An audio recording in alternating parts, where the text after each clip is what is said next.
And good afternoon, good morning, good evening, good whatever you are, wherever you are. It's Jeff from Home Renovision, and we're back live to answer questions. Weird. All right. Good to see you all again. It's been a couple of days. I've been in a coma. Yeah, we've been working hard. Oh, there we go. We got the lights, we got sound, we got everything operating. Here's the deal, guys. Tonight, we're doing a little something interesting. We're going to just open up the phone line for whoever, for whatever. Here's the deal. If you have a renovation question, or you want to know what my favorite color is, or whatever you want to know, you call up, you can ask me a question. It's open line, open topic, just like a radio show. The idea tonight is we're just going to hang out in the chat. We're going to have some fun. It's going to be a good time, maybe even 3 hours. We'll see. As long as the phone is ringing and people are in the chat, then we'll keep talking. That'll be good. If you got questions and you're from Texas and you wanted to discuss what's going on with the remediation, by all means, I'm here to help. More than happy to take phone calls from Texas and anywhere else. You can be a member. You can be a subscriber. You can be someone who found one of our videos yesterday. And if you have a question, you can call in and get an answer. How much time and energy I spend on your question is going to largely depend on if you are a subscriber or member. And other than that, it's just the way it is. Now, listen, we have we should have, I don't even know. I just literally walked through the door and sat down. We should have ourselves hooked up with Feeding Texas. It's our fundraiser. We're over $6,000, guys. Great job. Really proud of that. We are raising some money to help feed families who've been devastated by the storms in Texas. Bottom line, there's going to be a lot of folks who don't have insurance coverage and have got a long road to hoe. So we figured, there's nothing more neighborly than helping your neighbor when they're in trouble. So that's what we're doing. All right. Now, I really don't have a lot of desire to read questions off this thing all night long. Could have swore I brought reading glasses tonight. Oh, yes, Jeff's getting old. Yeah, they're around. Matt will get it for me in a second. Yeah, okay, so Feeding Texas thing is working. I see donations coming in. Thank you so much for that. Don't forget, when you give to a food bank, that's what Feeding Texas is. They supply food to all the food banks in the Texas region. And that's why it's a good place to go, because they know the needs better than we do. Some regions were hit more devastating than the others. And so they'll be able to funnel resources where it's needed the most.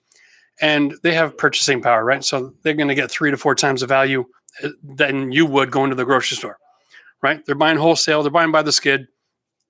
And corporations tend to do really good pricing for them when they're purchasing in big bulk, because it's also considered a charitable donation to sell something to a company like that at half price. And so we get a lot more kick for it. So at 6,000 people, we're well over 20,000 meals. And that is exciting because, it's going to be one hell of a next couple months for these folks. Cliff is telling me just because I don't want to read the screen, he's going to ask a question there. Listen, I got a screen. It's a big TV. I don't know. Looks like about a 40-inch. It's about 4 feet from me. And so most of that screen has got the questions in it. So I'm kind of, I don't have a leg to stand on here. I should be able to read the questions. I should be fine. But I prefer to talk on the phone. But let's talk to the screen first. We're not going to put the phone number up yet. Let's just say hi in the chat, see who's here, who isn't here. Let's go. What does it do to home value to do vinyl over existing old hardwood? Well, your home value might not change much, but the ability to compete if you're selling your house, that's where the value is. Having old hardwood, if it can be restored, is where the value in the home is. But if you put new vinyl over top of it so that you can have a nice clean living space and then resurface just before you sell, that's where your value is. If you resurface now and live on it for a few years, you might find that it wears a little bit and it's not as pretty. So when you go to sell, it detracts from the sale of the house. But, I'm always about, if you have hardwood and you can preserve it, then you should do it. And sometimes that means not refinishing it until you're ready to sell the property. It all depends on your thing. Are you like a next year, 5-year, 20-year plan? This is how you got to make decisions. Welcome to Alicia to joining the membership program. And I've got, I'm going to do a shout out for membership. If you haven't joined the membership program yet, you should. We're answering questions every day for people who've got renovation hiccups in their life. And cheers. Thanks for the donation. Another donation came in, $20. That's awesome. But we have a membership program where you can ask questions and send photos. We can have correspondence, and I can help guide you through your problems. And that's really what this is all about. I'm not just a guy making videos. No. I'm the, what would you call it? Leader of a nation. Yeah, I'm letting it get to my head now. Listen, it's all about, I'm making a living. My whole business model is I want to try to make a living helping people. Make sense? So if I can do that, that would be a lot of fun because it really works with my personality. I really like to help people. And so I love to teach. I love to train. I love to, get dirty in the trench. And so if you got questions and you need help, I'm here to do that. Cliff has got a question here. Pecs, no resters, no issues. Okay, so there is a question. When you're doing showers, traditionally when you're doing shower plumbing, and if you got copper, we have, shock absorbers, arresters, the little tee-off copper that goes nowhere. And it's just full of air. And what it does is it's kind of like an air chamber that allows the piping and plumbing system to have room to adapt to sudden changes in pressure. Because especially in the country, your pressure will go from like 50 to 30, right? And then it'll kick back in and it'll go up and your pipes will move under those pressure changes and they rattle. That's copper piping, depending how it's installed, right? But with PEX piping, we don't even need the arrestor because it has the ability that pipe can expand and contract under pressure change, so we don't get that same noise. So no, if you're doing PEX, you don't need arresters. If you're doing copper, you do. So it's just one less thing to think about. You can bring your hot and your cold straight into the valve and then move on with your life. It's not a question. It's industry standard. It's not just experience. So feel free to go ahead and do that. You got no concern. All right. Derek, thank you. He says he loves my content. That's nice. Cheers. Robert is a longtime subscriber, viewer, and small business owner. Yeah, right. I'm curious how many people we have in the chat that are small business owners, right?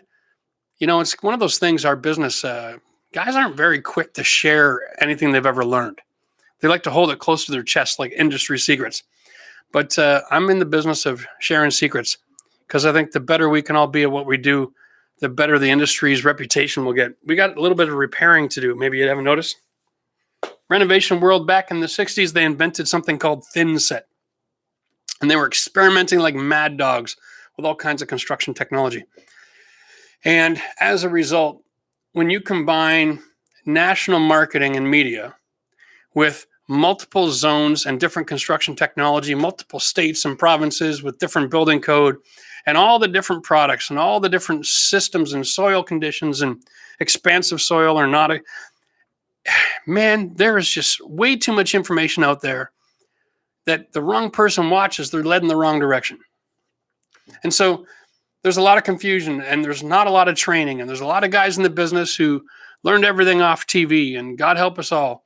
And or they learned a little bit from somebody, but not enough to really know what they're doing, but they did it enough that they thought they knew what they were doing. Does that make sense?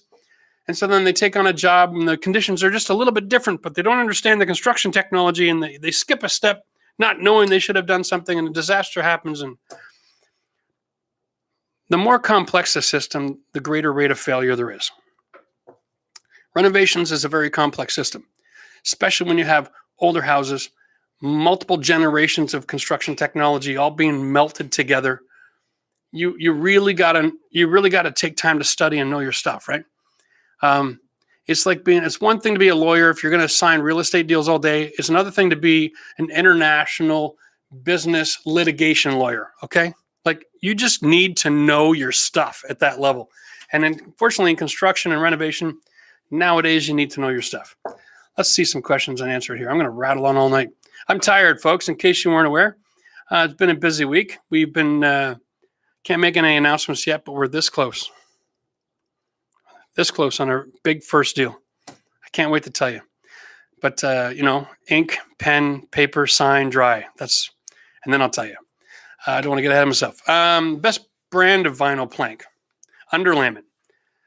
Okay, so there's not a brand. There's a bunch of brands.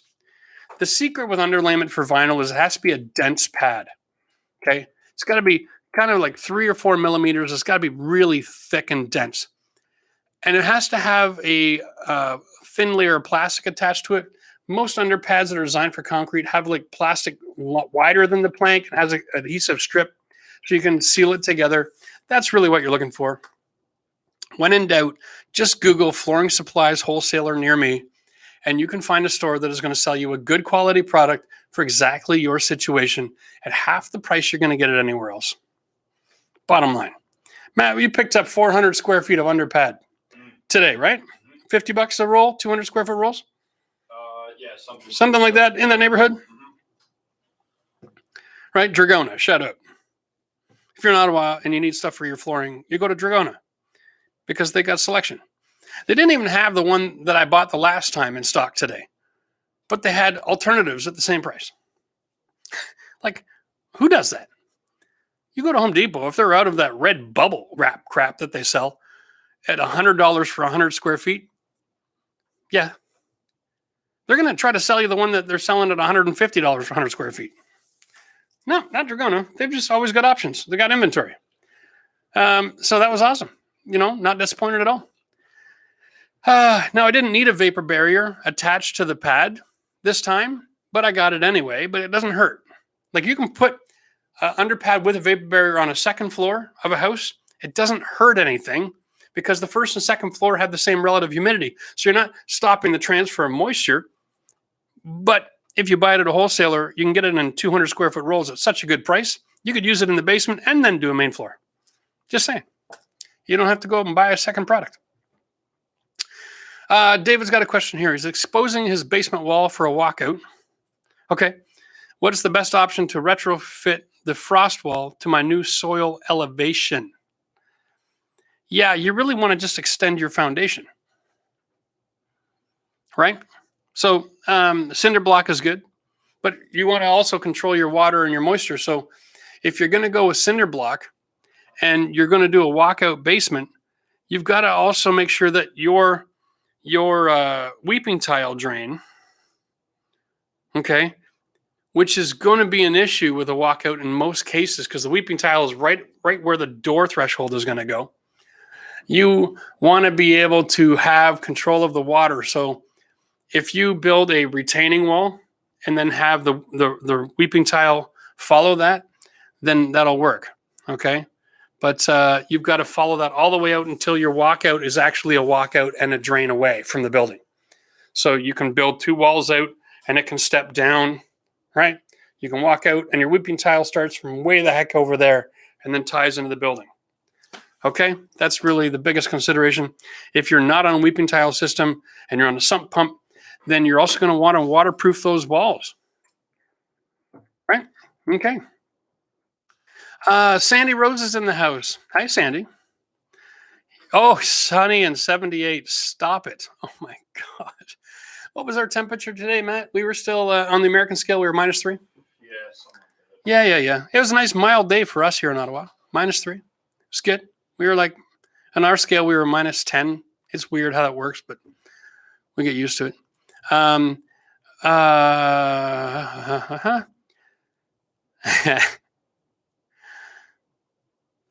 Yeah.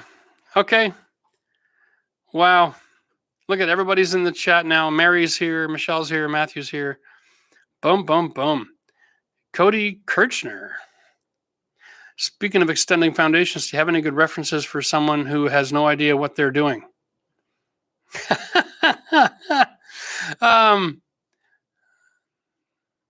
No. Like, if you have no idea what you're doing, the first thing you want to do is start absorbing a ton of content. If you learn well with reading, then get a good book. There's lots of good books out there that have got a lot of basic systems, but you've also got to match your information with the house you live, the zone you live, the building code you live. There's a lot going on. Not lying. I'll do a video. Like I did a wired my bathroom video. And I still get comments every day from somebody somewhere, oh, you used the wrong wire. And I'm like, well, no, I didn't. I live in Canada, and so our code is for a 14-gauge wire. And apparently down in the States, it's a 12-gauge wire. Didn't know. I would have said something had I known at the time, but I didn't know at the time. So now I got all these people going, and then thanks for the comments too, because now if you're an American and you're watching the video, you'll read the comments, hopefully, and we'll have professionals chime in if there's differences in code in different regions. I encourage you to do that. Help keep people straight, because different places have different rules. Mary says she broke her wrist. She has nowhere else to be. And she's laughing about it. Well, that is a really good attitude to have. So not only is it COVID, but Mary's got a broken wrist. Mary, I really hope you don't have a broken wrist during COVID and you're in Texas. That's all I can say. That would be really, wow. What a week. Anyway, Josh has a cement crawl space with vents to the outside, which is very standard in a lot of regions in the States. Could you just seal the vents and insulate that crawl and not have to worry about mold issues? No, not at all. If you have a crawl space and it has ventilation, there's a reason for it. It's because it wasn't designed for air exchange and moisture control. Okay? It was simply designed due to your kind of weather that allows you to have plumbing and stuff underneath the floor, and it's very cost effective to build that way. So if you seal that up and you insulate your walls and you put on vapor barrier and you put on vapor barrier on the ground, but you don't introduce a hot air element or air conditioning and a cold air return to that space, you're not conditioning the space. Okay. The phrase air conditioning, really, it's about heating and cooling. It's about having conditioned space. It means you got control over the air. And if you seal it up tighter than a drum, all you're going to do is whatever moisture is in there will be trapped, and it will go to mold exactly for that reason, because you can't regulate the humidity in a space that you don't have air movement in. Does that make any sense? Hopefully I said enough there to steer you from doing that. Oh, Mary's in Washington. Washington City or Washington State? Wow. I don't think there's much difference. Both Washingtons are still kind of cold right now. Okay. David's saying that him and his girlfriend are big fans. Keep doing what we're doing. That's cute. Loving it. Yeah, I love what I do. Honestly, I don't have clients anymore. It's the best thing that ever happened to me. I get to wake up every morning and answer questions and help people and renovate my house and make videos and then do live shows. This is fun. Matthew is making this really obvious. I have to answer this question. Deron Johnson has a question. Egress window for basement. Any cons? I guess it all depends on how much of an egress and why. Like, you don't need it unless you're renting a living space or you have making a finished bedroom in a basement. And that's not even necessary if you have two staircases in the basement. Like, some cases, there's 2 staircases going to a basement, so you don't need an egress window. You need a second escape in the case of fire. You need a second way for the firemen to gain entry to the basement. In the event that the stairwell is blocked with smoke and fire, the firemen need to have an egress window that they can access, right? Really, because that's what it's all about. Yeah, it's great if you can jump out, but it's even better if they can get in and save your butt if you ended up with too much smoke inhalation. So that's what it's for. There's no downside. Egress window in our building code all relates to the size of the bedroom. So if you make a small bedroom, you can have a small egress window. I think it's the stupidest thing in the building code that ever existed. It's like saying if you have a tiny house, you only have to have a 4-foot tall front door. It's just stupid, right? It doesn't help anybody get in there if they need to, if it's a really tiny bedroom and it satisfies the code. I think the building code should have egress window as a minimum of boom, boom, boom. They lay it out so the average fireman doesn't have to be a contortionist to get through a window to save somebody's life. Okay. Sarah's got a question. She's got a cold basement wall. Will having 1-inch EPS, then insulation and vapor barrier cause a moisture sandwich? Is this the same?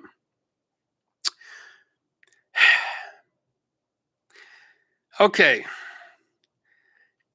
I'm going to say this. I'm going to try to say this once. I know I'm going to have to repeat myself for the rest of my life, but the idea of using rigid foam insulation in conjunction with bats and a vapor barrier in a basement is a great idea if your basement is new and you have a vapor barrier under the concrete floor and you have a waterproofing system on the outside of your wall. Only in those conditions do I recommend using EPS in conjunction with bad insulation and a vapor barrier, and I'll tell you why. Because yes, EPS is considered to be non-permeable on the scale, right? Because there's only two things in this world that actually aren't permeable, and that's glass and steel. Both of those are man-made. Figure that one out. Everything else that we consider to be waterproof, we apply that concept to it, or a vapor barrier or non-permeable. Everything else is on a sliding scale of permeability. And in most conditions, XPS in conjunction with the vapor barrier sandwiching, you got basically two vapor barriers, doesn't cause a problem if you have relative humidity issues that are low due to moisture control and the rest of the construction technology. But if you have an older house and you're trying to do that, you are getting way too much moisture buildup between the XPS and the wall. And that will definitely cause condensation, and that water will definitely come down. And so do you also have a subfloor with drainage that has airflow underneath the subfloor? You've got to combine all of these things together. So there's no such thing as one rule and it works perfect every time. Every situation we have in building construction requires to really think through humidity, moisture control, water control. What about in the event of? What about disasters? What if the power goes out? How does that assembly work? We have so many different considerations. When you start combining the age of homes and the changes in technology and trying to take today's technology and apply part of that technology to an older construction, you can run into a lot of trouble. And you can make your own problem in a real quick hurry. It's like if the whole world changed over to all cars are diesel, okay? And somebody owns a really old car and is used to putting gasoline in their car, and then they bought a new car and they didn't know any different. They just started putting gas in their diesel engine. You know, it's just not going to work. It's not compatible. Same thing with construction technology. You need to understand where your dividing line is. There's an old school of thought that if your walls can breathe, then that's a good thing. But that's only necessary if your walls need to breathe, because they're going to be more humid than the air in the basement because they're in direct contact with the ground. So there's no one size fits all with that question. If you need help with your basement question, consider joining membership. Send me information. What zone do you live on? Or if you're not sure, tell me what state, what city, how old is the house? What's the soil conditions around? Has there been any renovations? Have you done any waterproofing? Did you excavate? All these things. Do you have a sump pump? Do you have a French drain? I need to know what's going on before I can recommend an assembly to put in a basement where you can expect to get a great result. And unfortunately, that's one of the reasons why basements don't add a lot of value to a house when you finish them, because people screw them up so often, there really is no value in it. Anyway, let's move on. If you're just joining us, thanks for joining us for a live show, open line, open topic. We're answering questions in the comments right now, but we're going to go to the phone soon. Just give us a few minutes. We're still saying hi to everybody. We're raising money for Feeding Texas tonight. Again, Feeding Texas is an organization that's going to be supplying food to food banks all over Texas, and they can distribute it to the areas that are hit the worst by the storm. There's lots of folks out there that don't have insurance, are going to have to recover, and they don't have a budget. Like the lady we talked to on the phone the other day who's got 3 kids and her husband are going to have to do it themselves. They just bought their house. And we all know when you just buy a house, you're not usually sitting on a whole pile of money. And when you have 3 young kids, you know you're broke. I had kids once. I was broke. I still have kids. Yeah, they're still bleeding me. Imagine that. All right. Parker just joined the membership program. Cheers to you. Welcome to the club. Okay, so Steve's got a 110-year-old vacation house. What did I say? Oh, yeah, give money. Help people. Message self. Hit the little button on the top right corner of the screen and make a donation. Feeding Texas. Money goes straight to them. YouTube just funnels it right into their bank account. It's a wonderful system. So, feel free. It's probably the safest way to do things nowadays is on YouTube. Because, if you can't trust Google to send your money where it's supposed to go, then we're all doomed anyway. Steve has got a 110-year-old vacation house. No furnace. just a pellet stove. Okay. Is a ductless mini split a good option for heat in the Central Cascades, Washington State? Wow.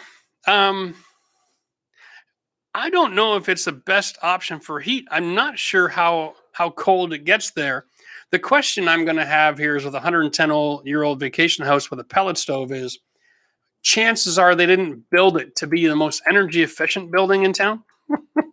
So you might find that your heat requirement could almost be double what it would if your house was sealed up, right? So maybe it could be a good assistant.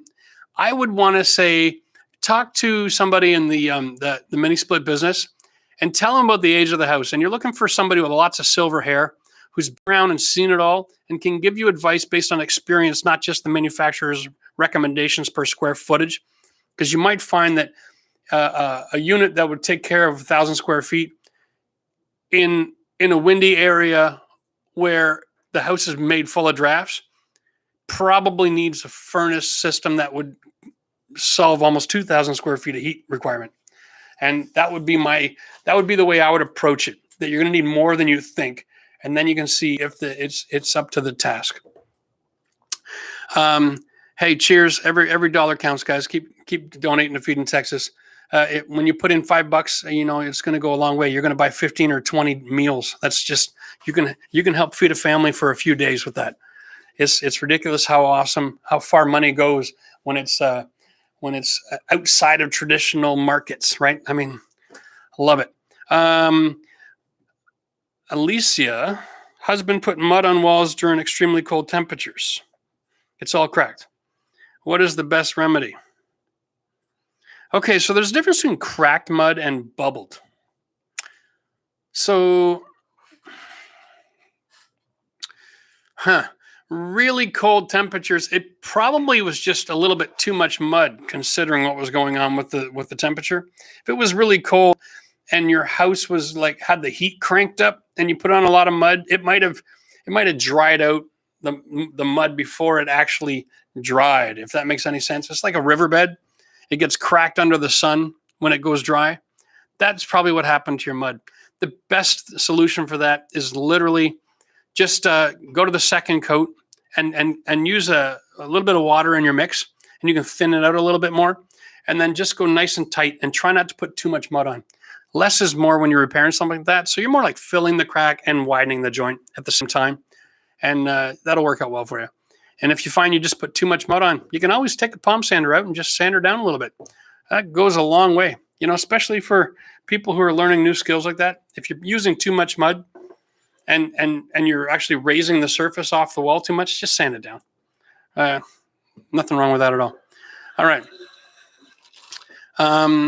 Marcus is asking me about my tiling video. Don't do that to me. Where'd it go? Don't. Okay, there it is. Matt's trying to help find questions. I jumped on one just as he was about to skip the page. It was awesome. Any tips on finishing a wood fire flume where it goes through the internal wall? Okay. Yeah, there should be a ring, like a flange that goes over the pipe. Okay, because you don't actually want your pipe in direct contact with your wall material. Generally, wood fire ducting, it's the heat. It's a two-stage duct. Okay, and so the interior of that is the hot air, and the exterior ducting or the flue is the fresh air intake. And so it's not actually getting hot there, but there's usually a metal ring that goes and makes contact with the ceiling. And that's just because it's really hard to finish drywall right up tight to it because it goes in. You install the ducting after your finished surface. So there's usually a flange of some sort. If you don't have one, then contact your supplier and just order one up. It should be pretty standard material. The black eye healed just fine, Rob. So that's what happened to it. I think he wants to know the story. We'll tell the story. All right, black eye story. Man, that is where we need to have music. Bum, bum, bum. All right. We'll have to work on that in the off season. We'll get this, just like every year our videos get better, every year our live shows will get better. You watch. Um, yeah, I'm not going to guarantee anything, but we'll get better and better as it goes. As far as the black guy is concerned, and I've told this in the comment section, I don't think anybody believes me, but here it is.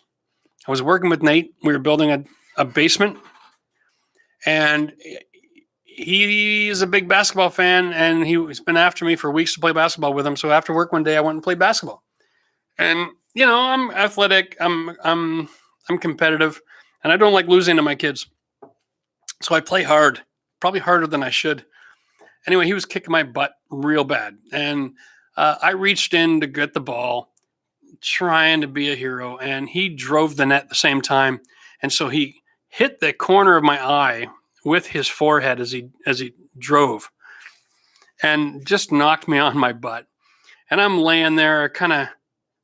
I think I went unconscious for a second or two. I was like little birdies flying around, and I got up, and we were just laughing. He's on the ground. He actually peed himself. It was hilarious.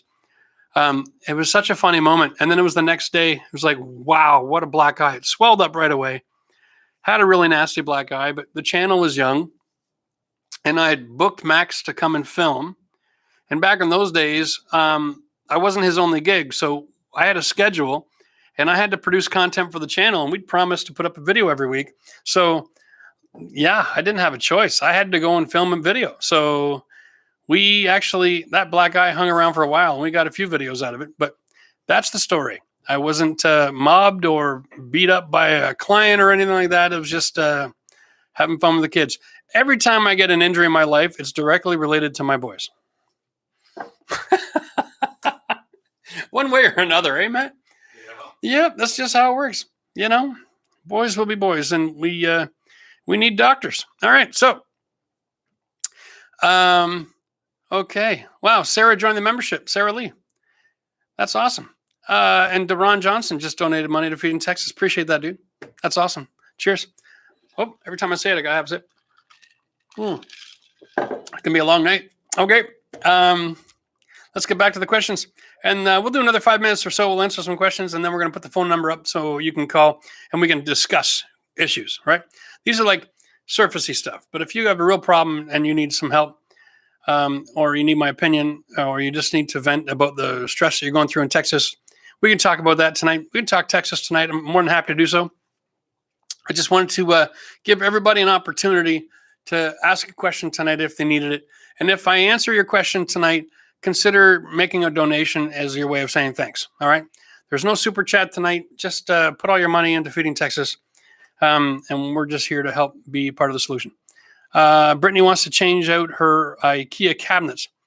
What's your thoughts? I'm clueless to this. Oh, you want to change out your cabinets to IKEA? I personally don't have any problem with IKEA. I think it's a great do-it-yourself solution. And until I'm able to distribute cabinets all over North America with a massive discount for all my membership, I don't think there's a better option on the market. Yep. Clue number one. All right. So Parker's Aquatics says he started his bathroom remodel, or are you remodeling a bat? I'm just going to guess it's a bathroom. Yeah. And thought it was ready. It's a bathroom built in 1952 in Georgia. Okay.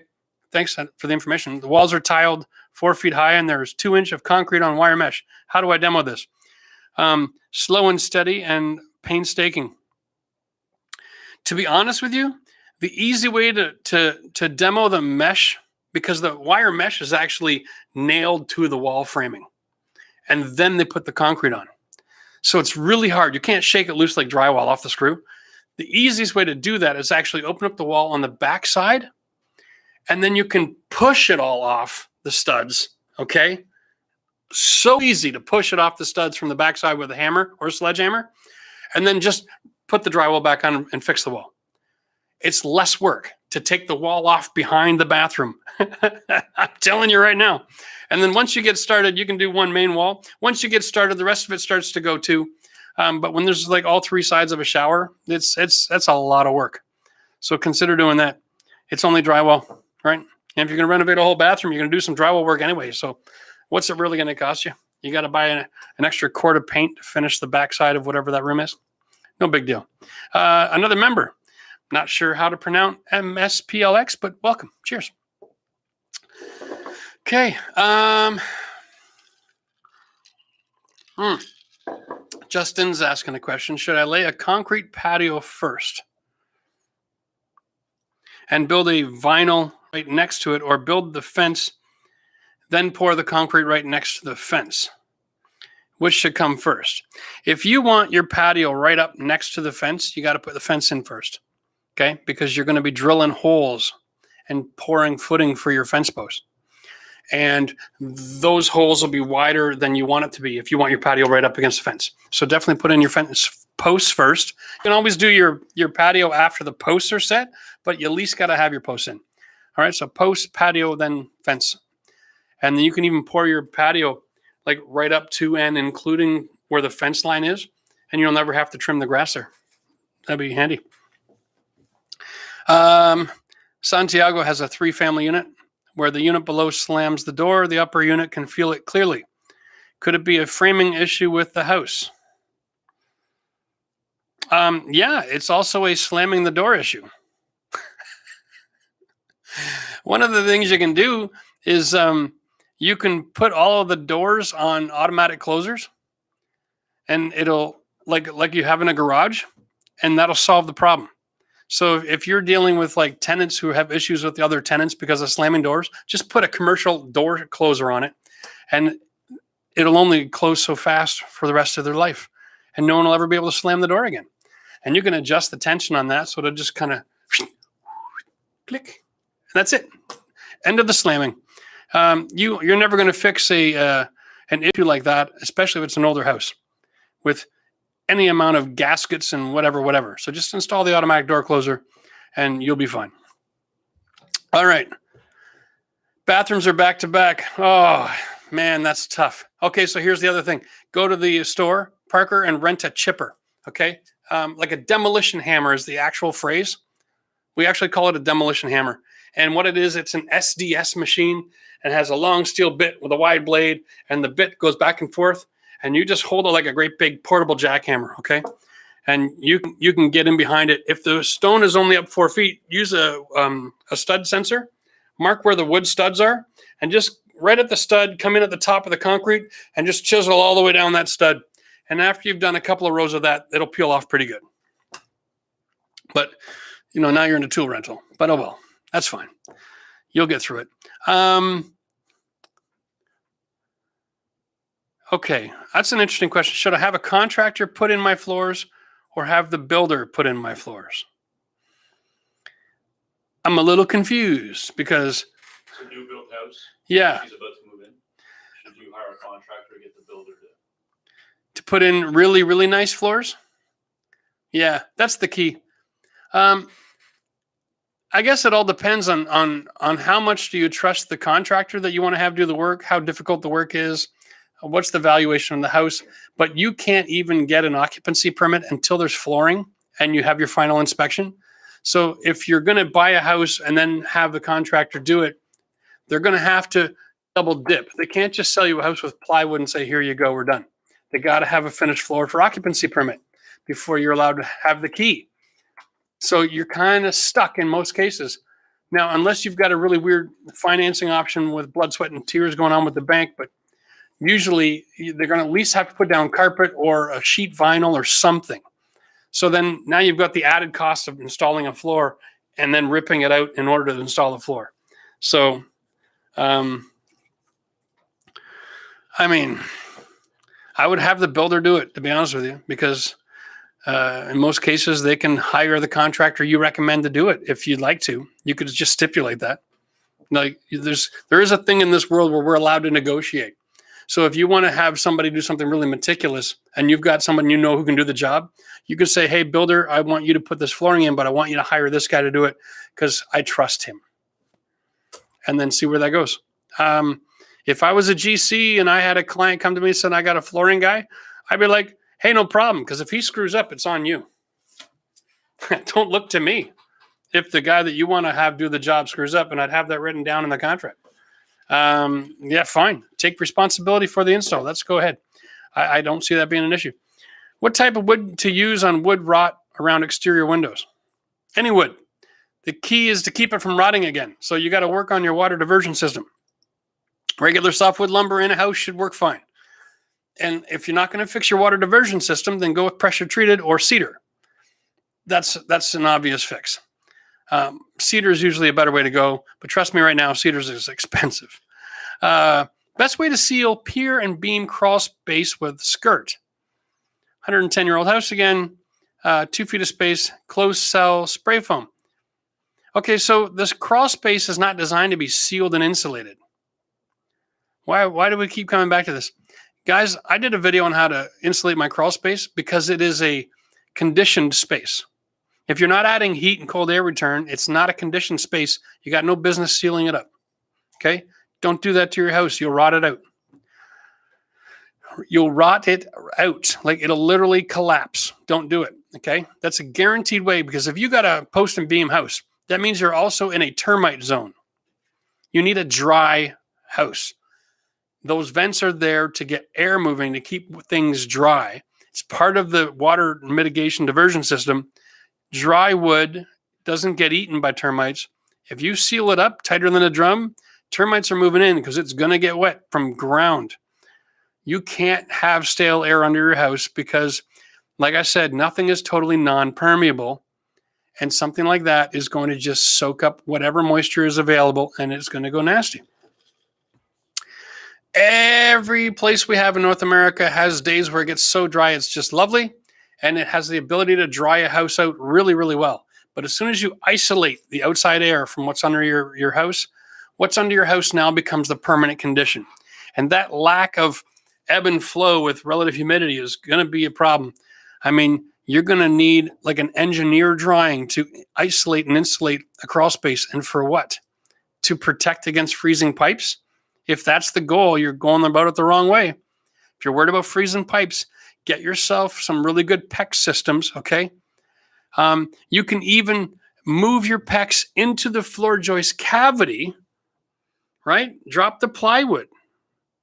Run your PEX in your floor joist cavity and then get it out of that air and have it insulated from the potential winter air, just like we do here in North America and the northern parts.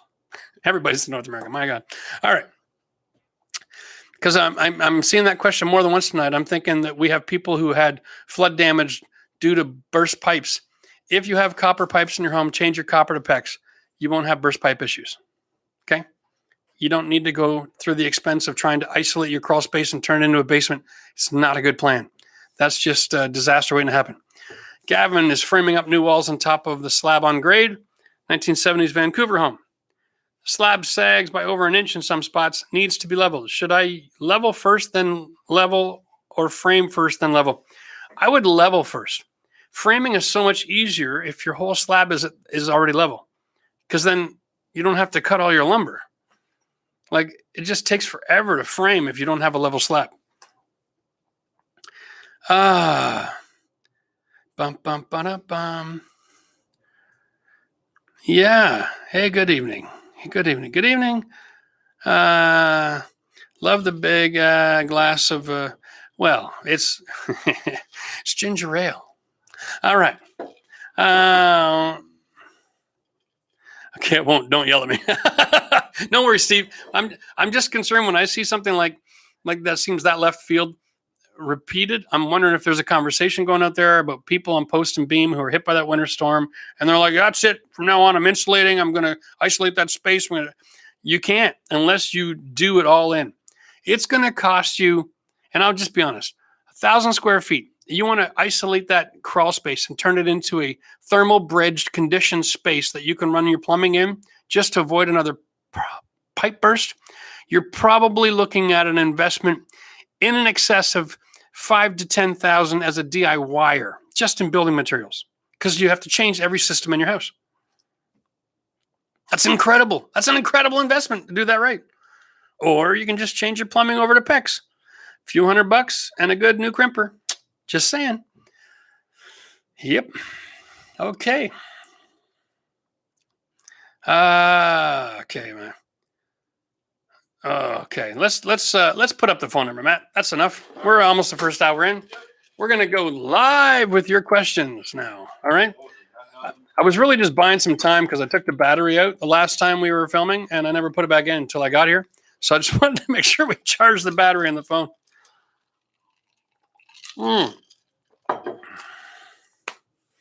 Yeah. It's Frank's question here first now. Frank's question. Hi, Jeff. I restained scratches on doors and kitchen cabinets. Looks amazing, but after 2 to 3 months, some of the scratches are resurfacing again.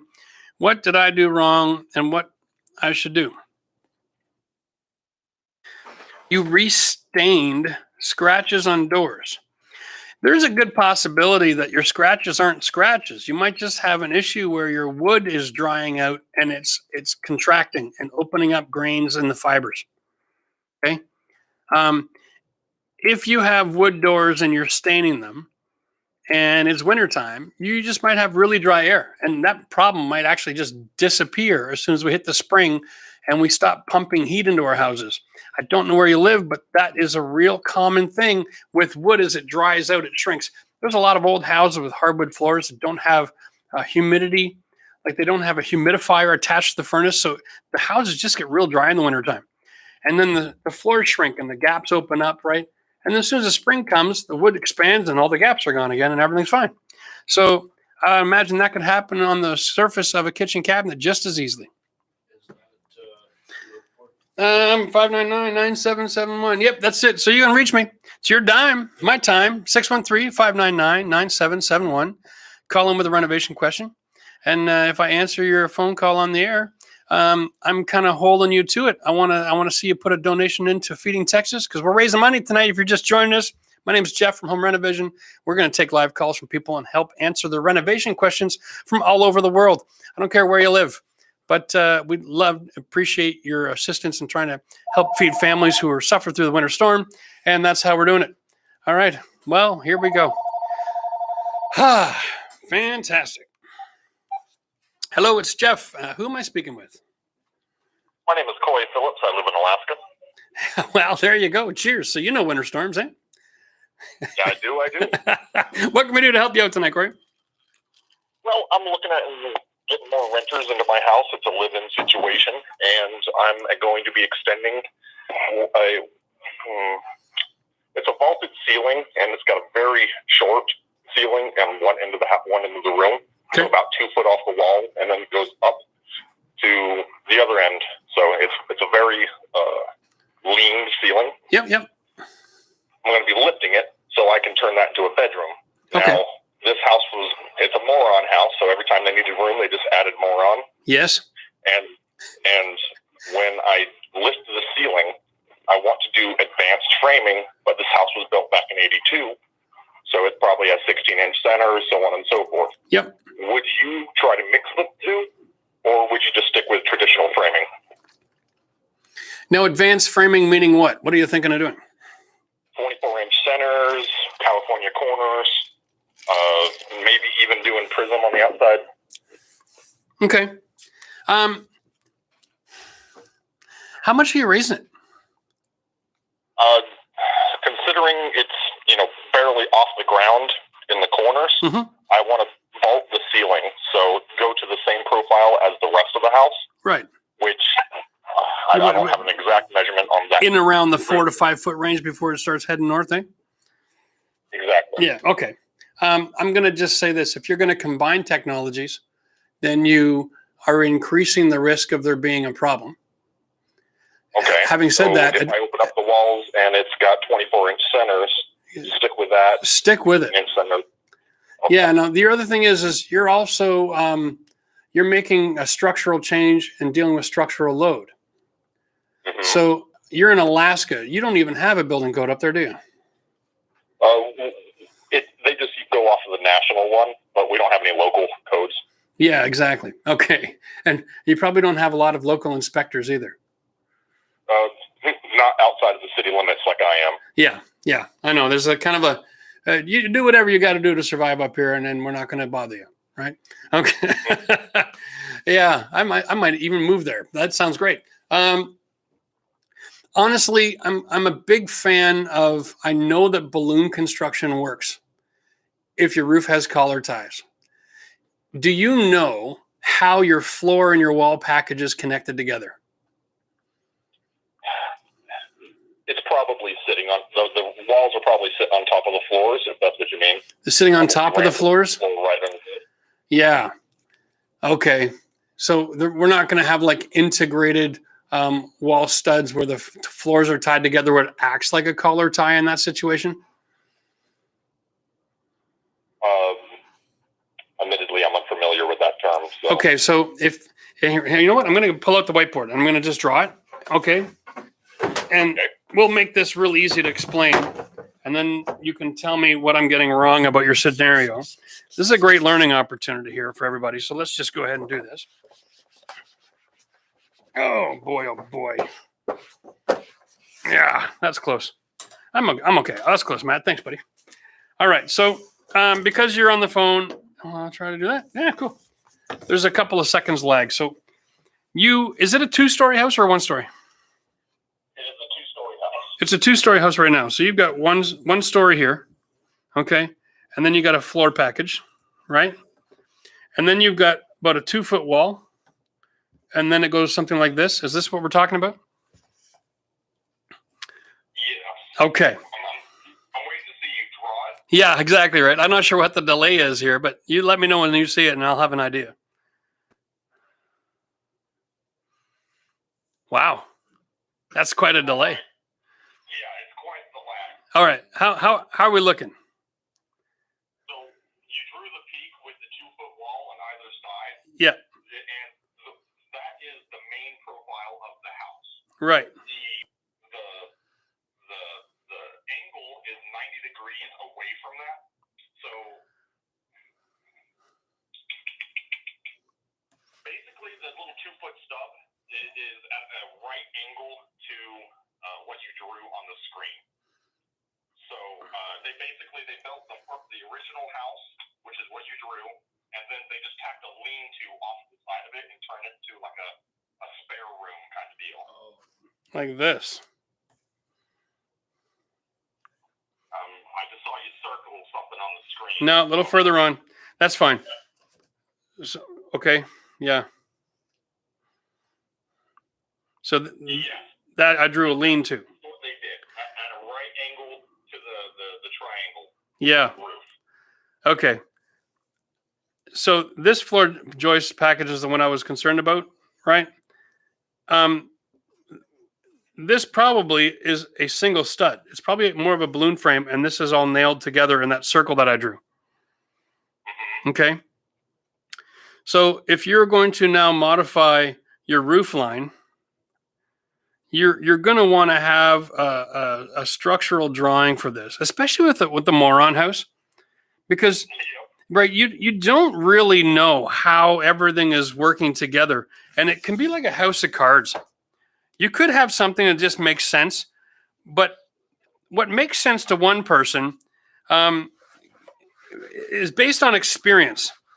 And when you're dealing with Moron houses, there really is no such thing as the right experience for that house. You got to have someone come by and do the math.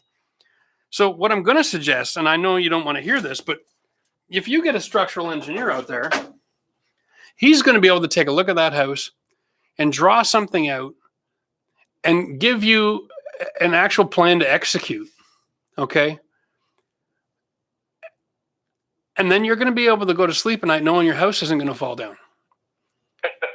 I do like that comforting thought. Right? Because there's no idea of saying, well, if I use advanced framing and if I do this and if I do that, and if I do a little overkill, because you don't really understand all the nuances to how the structure is going to work. And so the structural engineer will do the math and he'll come up with an actual plan. And then you can just follow that plan and then you'll know that everything's going to be fine. And they'll do a site visit for a couple $100 in most cases. Now they might charge you $1,000 or $1,500 for the plan, depending how many hours it takes to do all the measuring and put the plan together. But at the end of the day, they also have an engineer stamp. So if you are getting it on permit, or if the city ever comes to you and says, oh, by the way, this major change, did you get it permitted? No, but I had it drawn and stamped and this is what I did. at least your permit process, if they come after you after the fact, will be relatively painless. Right? Okay. And so, Answered the question already. Yeah, it's a trick. Sometimes with these moron houses, though, it's just a house of cards. And if you think of it, you move a little something on the left, and then the right side collapses. It's just not worth the risk. So after talking to a structural engineer, I'd walk away after paying them with plans, and I could go to my truss plans and have them build my ceiling trusses and everything off of those drawings. Oh, yeah. And they'll put a whole procedure together. If they want you to do any temporary construction or temporary shoring or anything at all, it'll all be in the drawings and all have a plan together for the execution of the build. Okay? So then you get complete peace of mind knowing that somebody's done the math who understands moron construction. Which is absolutely fabulous, because there's so many little things that could go wrong. And that lean-to might even be supporting the house from falling over. Oh, I would hope not. You know what I mean? But there's always that risk. Yeah. They even mixed nominal and dimensional lumber when they first made this house.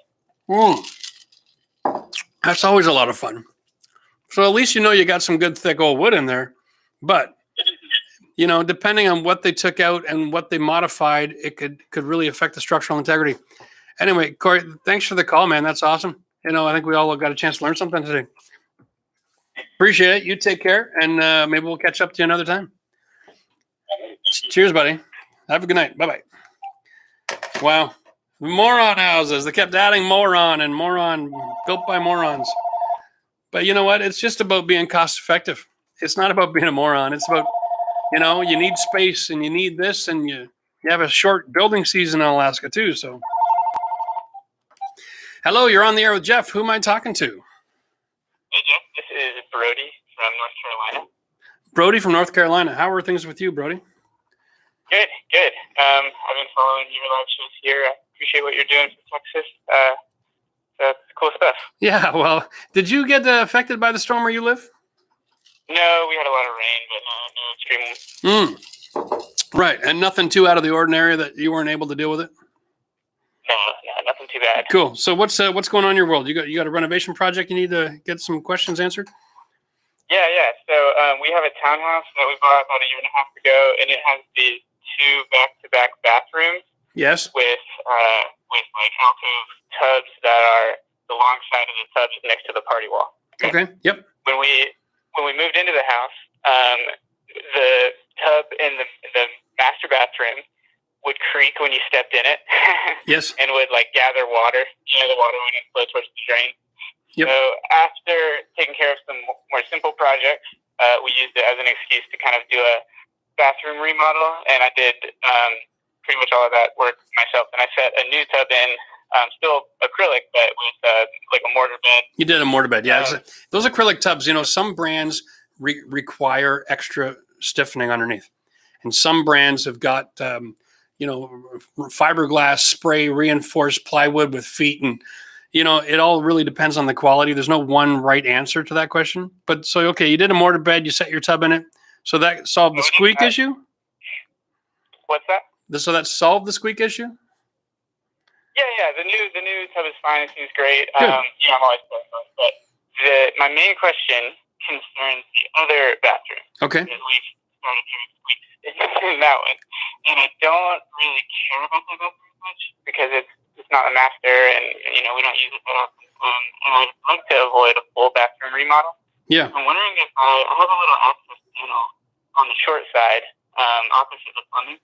Mm-hmm. I'm wondering if I just got in there with spray foam, could I kind of add some extra support? And I know that stuff can go a little overkill, so I don't want to damage it and force myself into a remodel. Okay, so you're looking at using a spray foam as a a structural support for that other tub, then? The other tub, yeah. I was wondering if that's possible. Yeah. Now here's the thing. When you use that, fill the tub first. Yeah, to make sure it doesn't overexpand. Well, you want to make the expansion for that tub to the point where When it's full of water, it's sitting in the right spot. So so if it ever disengages from one material or the other, it's still going to be the right shape when it's full of water. Okay, that makes sense. All right. Okay. That's the trick. It's not ideal, right? But the other thing is the expansion foam. If the tub is full of water, while it's expanding, it won't push the tub out of position. Okay. It'll force the foam to redirect its growth left, right, or something else, right? You don't, because you could end up using too much foam and actually lift the tub right off the floor. Yeah, that's what I've been afraid of. So that's why you want to have water in it. Okay. Brilliant. Okay, cool. But yeah, it works. It's just you gotta use it in the right conditions. So make sure you got some weight in that tub when you use it, and otherwise you'd have to sleep in the tub overnight, and that's up to you. All right, my man. Did it. Cheers. Thanks for the call. All right. Have a good night. That's funny. Oh, wow. I think there's a few people trying to reach us, Matt. Yeah. That's okay. We're here for a while. Hello, Jeff here. Who's on the line?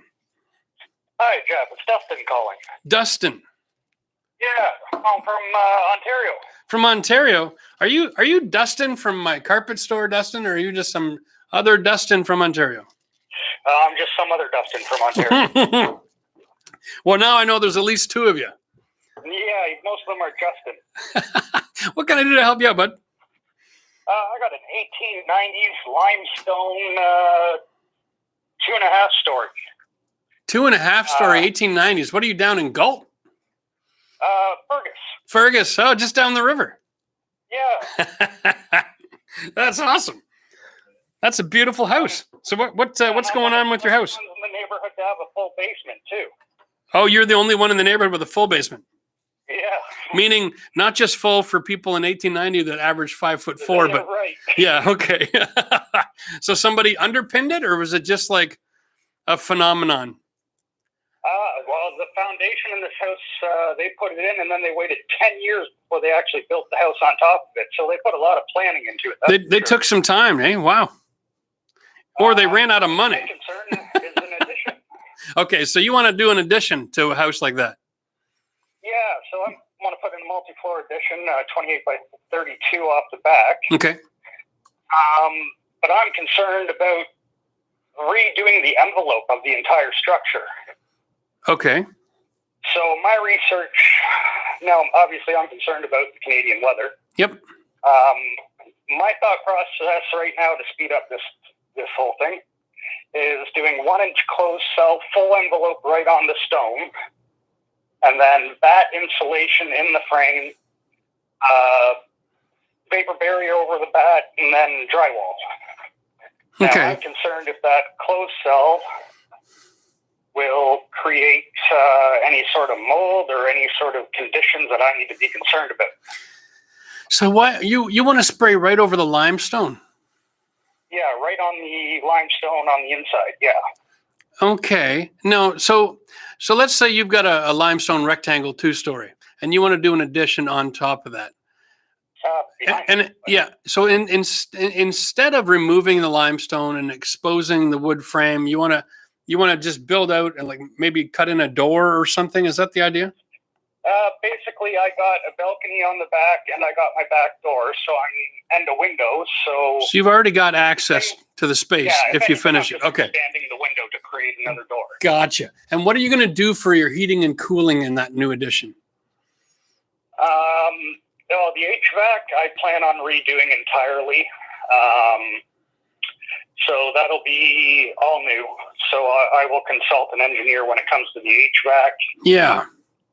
And I'm more concerned about the actual process of making a closed envelope so against the stone. I'm going to make a suggestion that might just blow your mind. Okay. The limestone, if it was left exposed where you have your addition? Oh, let me clarify. I'm talking about gutting the inside of the existing structure. I am going to expose the stone on the back wall interior. Oh, okay. Okay. I'm more worried about the existing structure and the cold on the outside and redoing those internal walls on the existing structure. Right. So there's really two things you got to deal with when you're dealing with combining technologies over time like this, right? And that is, you want to consider your winter weather and where your condensation points are, right? And generally speaking, closed cell foam spray solves that question. But you also want to deal with your summer weather. And in Fergus, you get a fair amount of humidity down there too. So you got to make sure that you've got really good airflow and you've got proper air conditioning for the summertime as well. Have you looked in the idea of doing the addition with like in-floor heating? I have not, but I'm disabled and I plan on taking this all on myself since I'm basically stuck at home. Right. Okay. Like even outside of COVID, I wouldn't have left my house any more than I did. Right.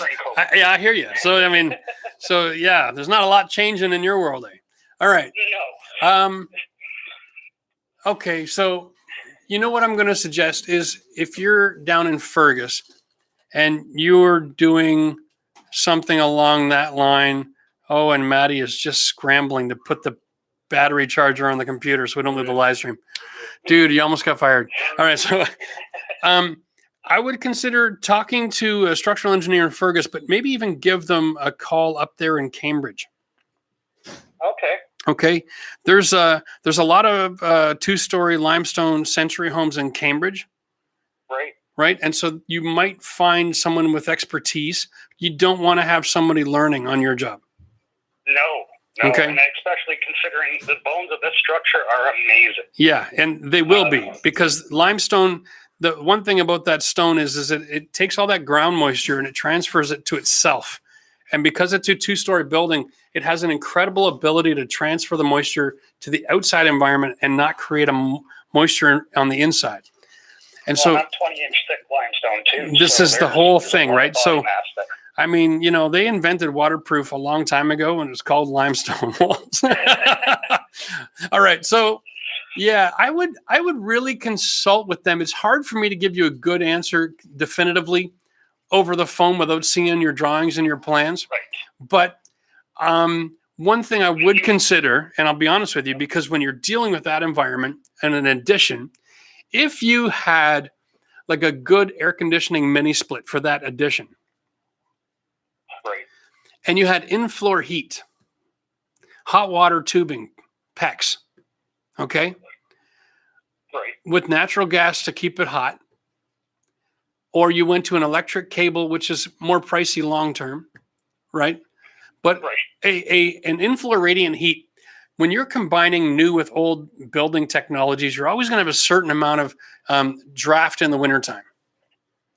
But when you have radiant floor heat, it kills drafts. Like they just don't exist. Everywhere you are in that room is going to be comfortable. Right. Okay.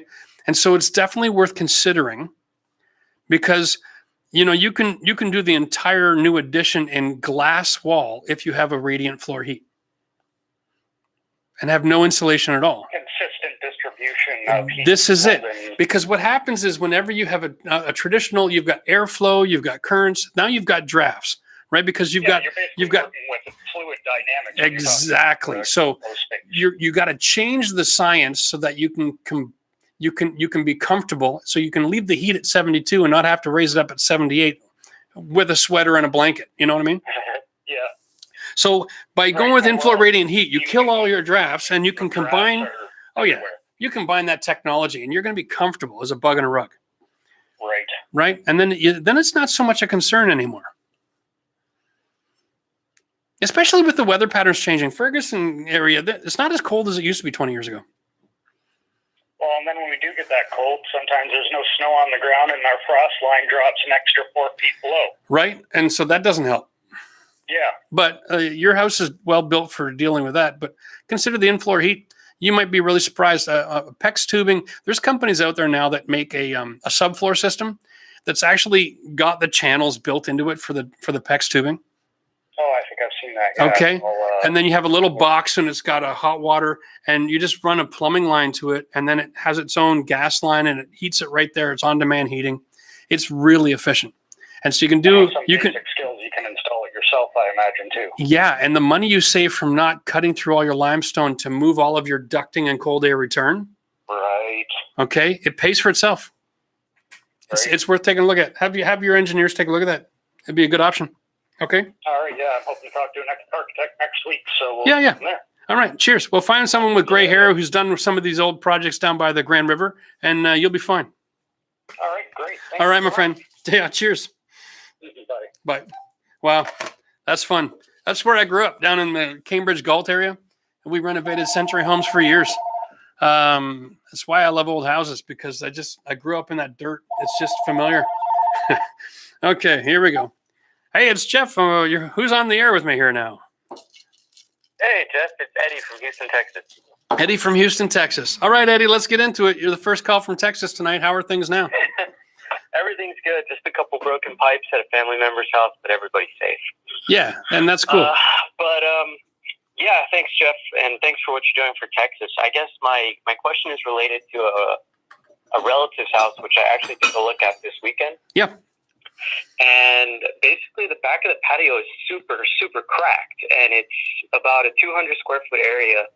The concrete is 6 feet deep. I know it's 6 feet deep because they drove into the concrete to fix a plumbing line, and it's never been fixed. Oh, my. I guess they never fixed it because they never cared because it's so cracked anyway. Yeah.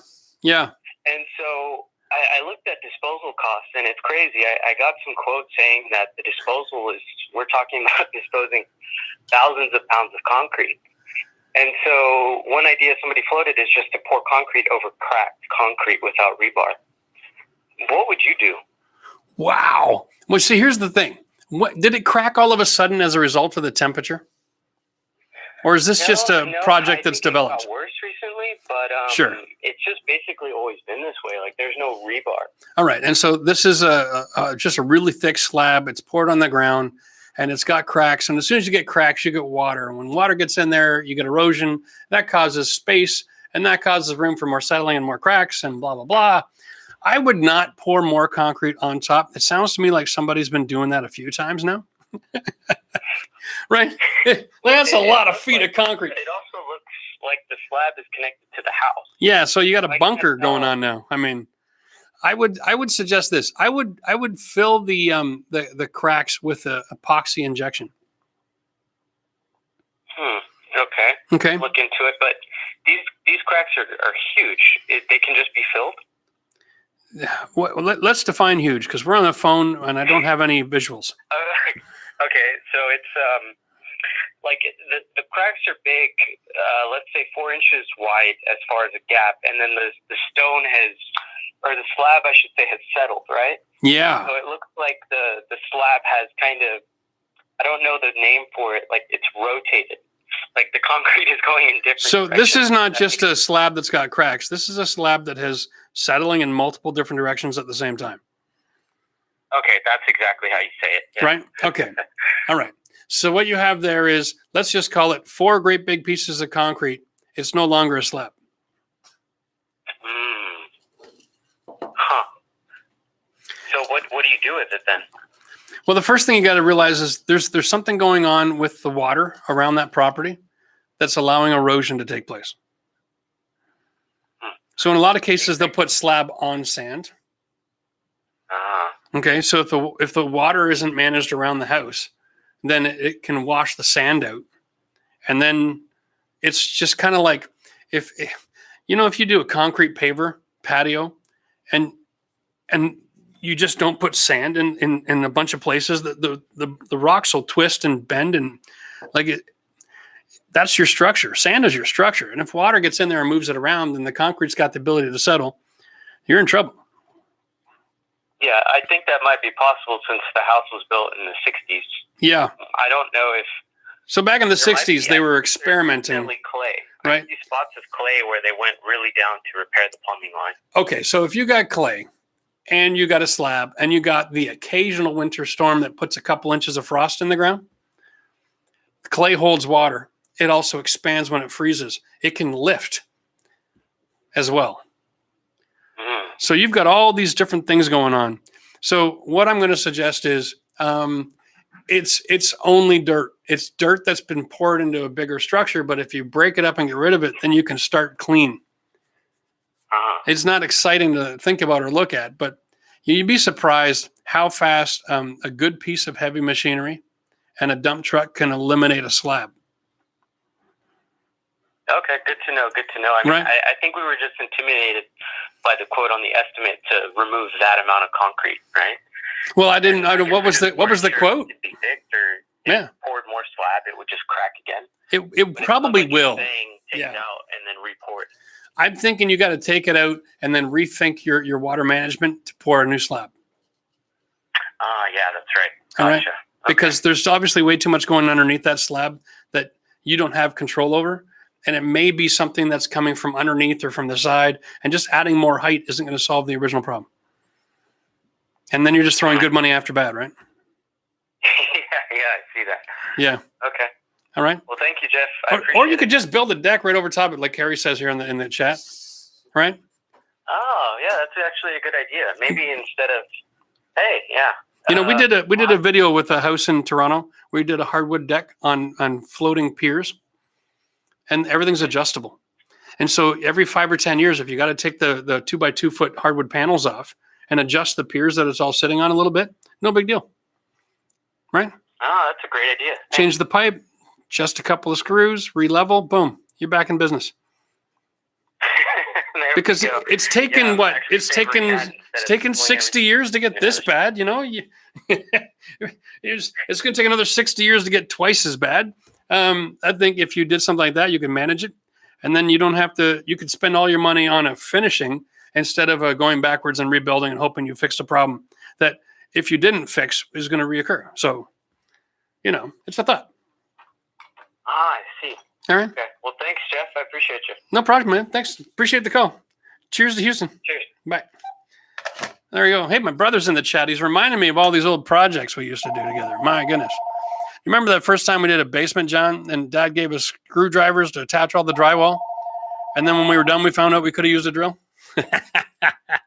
Learned that lesson the hard way. Hello, Jeff here. Who am I talking to? Hi, Jeff. My name is Sean from Kentucky. Sean from Kentucky. What can we do to help you out, buddy? So I'm changing the mini split HVAC unit that I have to a bigger one, and it's on a rack. And the rack is attached to the brick wall. Okay. In there, so I need to move like the rack 2 inches, and the unit is a little bit bigger. It's like 80, 90 pounds. Okay. And I wonder how should I connect it. So they use existing one is Tapcon to brick yes brick wall. Yep. And I want to do like an overkill, so I don't need to worry about it. It's like I know it's secured in there and it will hold. So you want to use a different system than Tapcon screws? Either Tapcon or I want it to be an overkill. I don't think Tapcon is that they use. Yeah, so there's nothing wrong with using Tapcons, right? There's nothing wrong with using Tapcons. Okay. 2 Tapcon screws will carry that whole unit for 100 years. They carry 80 pounds each. Oh, so it's a bit plenty.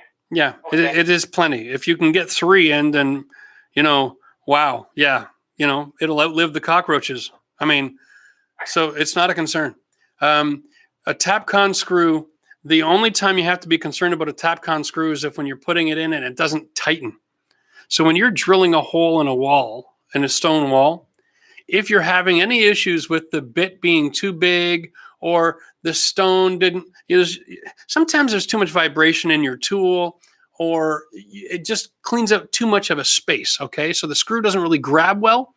What you can do is grab a little electrical wire, some copper, all right? Stick a copper wire around your screw and then drive it in. Okay. And just create extra material in there so it binds, okay? But the goal is when you're drilling a hole for a Tapcon screw, you want to use the drill bit that's just a 1/16 of an inch smaller than the bit. And you want to drill and you want to push straight in, and you don't want to pull the bit out and clean the hole out. All that sand and dust that's created, it should be in the hole when you're finished. So try your best to just go straight in to the right depth and then pull it straight back out again. Okay. And then drive the screw, because all of that extra material actually helps create the bonding so that it carries all that load. All right. Do you have a drill like an impact driver? I have a hammer drill. That's what you mean? That's good for drilling the hole, but for driving in the screws, do you have an impact driver, or just is it like hand tight, or you have an impact? Okay, so impact drivers are a great way to gauge if the screw is really grabbing, because you know how it starts to go click click click, and you know that okay, if the screw is clicking 2 or 3 times, just stop. You know you've got a perfect bond. Okay. If it doesn't and it just keeps spinning, then you got to pull it out and then put some more material in that hole to drive that screw in. Okay? And that's all there is. Okay. Piece of cake. If I did want to have an overkill or something else system, yeah. What other system would you recommend? Another Tapcon. You got to remember there's another side to this. The story can end like this. Someday someone's going to want to take that off the wall and maybe change to a more modern system that maybe we're not going to use mini splits 20 years from now. Who knows? But you don't want to install it and start pulling out adhesives and epoxies and all these other things, because then somebody else down the road is going to be like, I got to tear out the whole wall and rebuild it because of the way they installed that air conditioner. And we try our best not to create environments that are going to drive other people crazy down the road. So if 2 screws is going to work, 3 would be great. 4 is overkill. 5 is ridiculous. You don't need to go any further than that. We don't need to like add adhesives or epoxies or anything else, right? Okay. Especially with that, because your screw is going vertical and your machine is hanging with downward force. So in order to pull off the wall, I mean, it would take an incredible amount of constant vibration and loose screws to combine in that thing pulling off. Is there a size or a length that you recommend for the Tapcon? Well, yeah, your bracket is probably just a piece of sheet metal, right? Yes. Okay, so if your sheet metal is a 1/4 inch thick and your Tapcon is going into, is it a hollow block wall? Or is it poured concrete?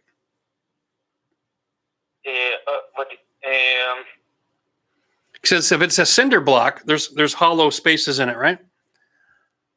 So no, it's those red bricks, the small red bricks. Oh, okay, yeah. Okay, so like 1.5 inches is plenty. 1.5. Oh yeah, no doubt. Like probably 1 inch is fine, but because you want to go overkill, I'm going to suggest 1.5 inches. Okay. 1.5 inches length, and how big should the Tapcon itself be, or there's only one standard size? No, there's a bunch of different ones, and you would basically gauge that by the holes that are drilled in the bracket.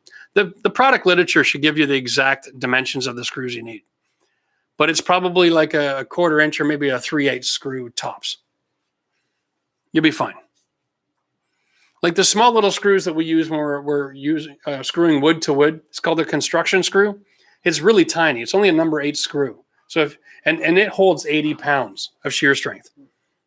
Okay, so 2 of those is twice what you need, and Tapcons are stronger than those screws. So you might be overthinking a little bit just because you're not familiar with the fasteners, and I understand. But if you use 2 of them that are 1/4 inch or 3/8, that's plenty at 1.5 inches, okay? All right, sounds good. All right, my man. Cheers. You're going to be fine. No worries. Cheers. Yeah. Okay, bye-bye. Bye-bye.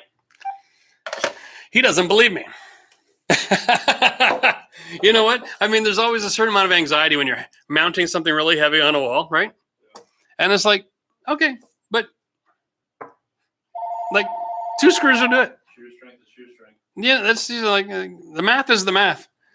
You know, if he understood, how few fasteners are actually in the house that he's living in right now, it might scare the living daylights out of him. All right. Hello, Jeff here. Who am I talking to? Hey, Jeff. My name's Mike. I'm calling you from Fairbanks, Alaska. How are you? Great, Mike. Second caller from Alaska tonight. You guys are in the lead. You've been amazing. I now feel comfortable doing tile work, which I can't say a year ago I could do. So that seems scary to me because I haven't even done my how to tile video yet. I appreciate all your help, all your videos. No, that's cool. I'm a question. My shoot. dad and I built myself a house. Yeah. And he put an additional drain. Well, I guess I should say we put an additional drain in the bathroom floor. Just in case we didn't waterproof our shower as good as we did. Oh, okay. Yeah, you went with like a room shower drain kind of overflow situation.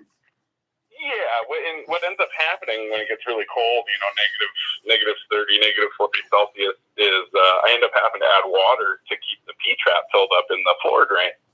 Okay. Because, I'll be running a dehumidifier in the bathroom, to cut down on, I don't have my ventilation totally done. We're kind of moved in progress. So you're using a dehumidifier in the bathroom because you don't have your bathroom fan hooked up.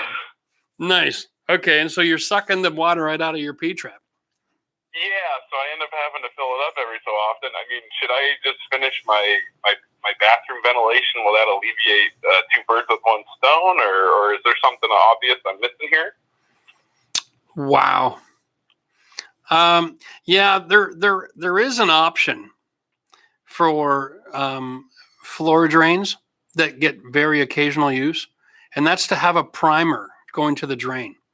And so there are faucets out there that are designed that every time you turn on the faucet, they have a little valve on the side. Generally, you see this with like utility sinks and laundry rooms and stuff like that, right? And there's a 1/4-inch copper line, and it can go right under the floor and go right to that location. So every time you use the sink, you're actually adding a little water to the P-trap. Now, excellent. That sounds like a great solution. I did not know that existed. So see if you've got. I mean, you obviously got to open your floor to put a primer line in, or at least go through the ceiling from underneath. But if you're still in construction, take a look and see if you can get a fixture with a primer line, or if a plumber is comfortable, they can even drill one into an existing faucet. It all depends on the situation.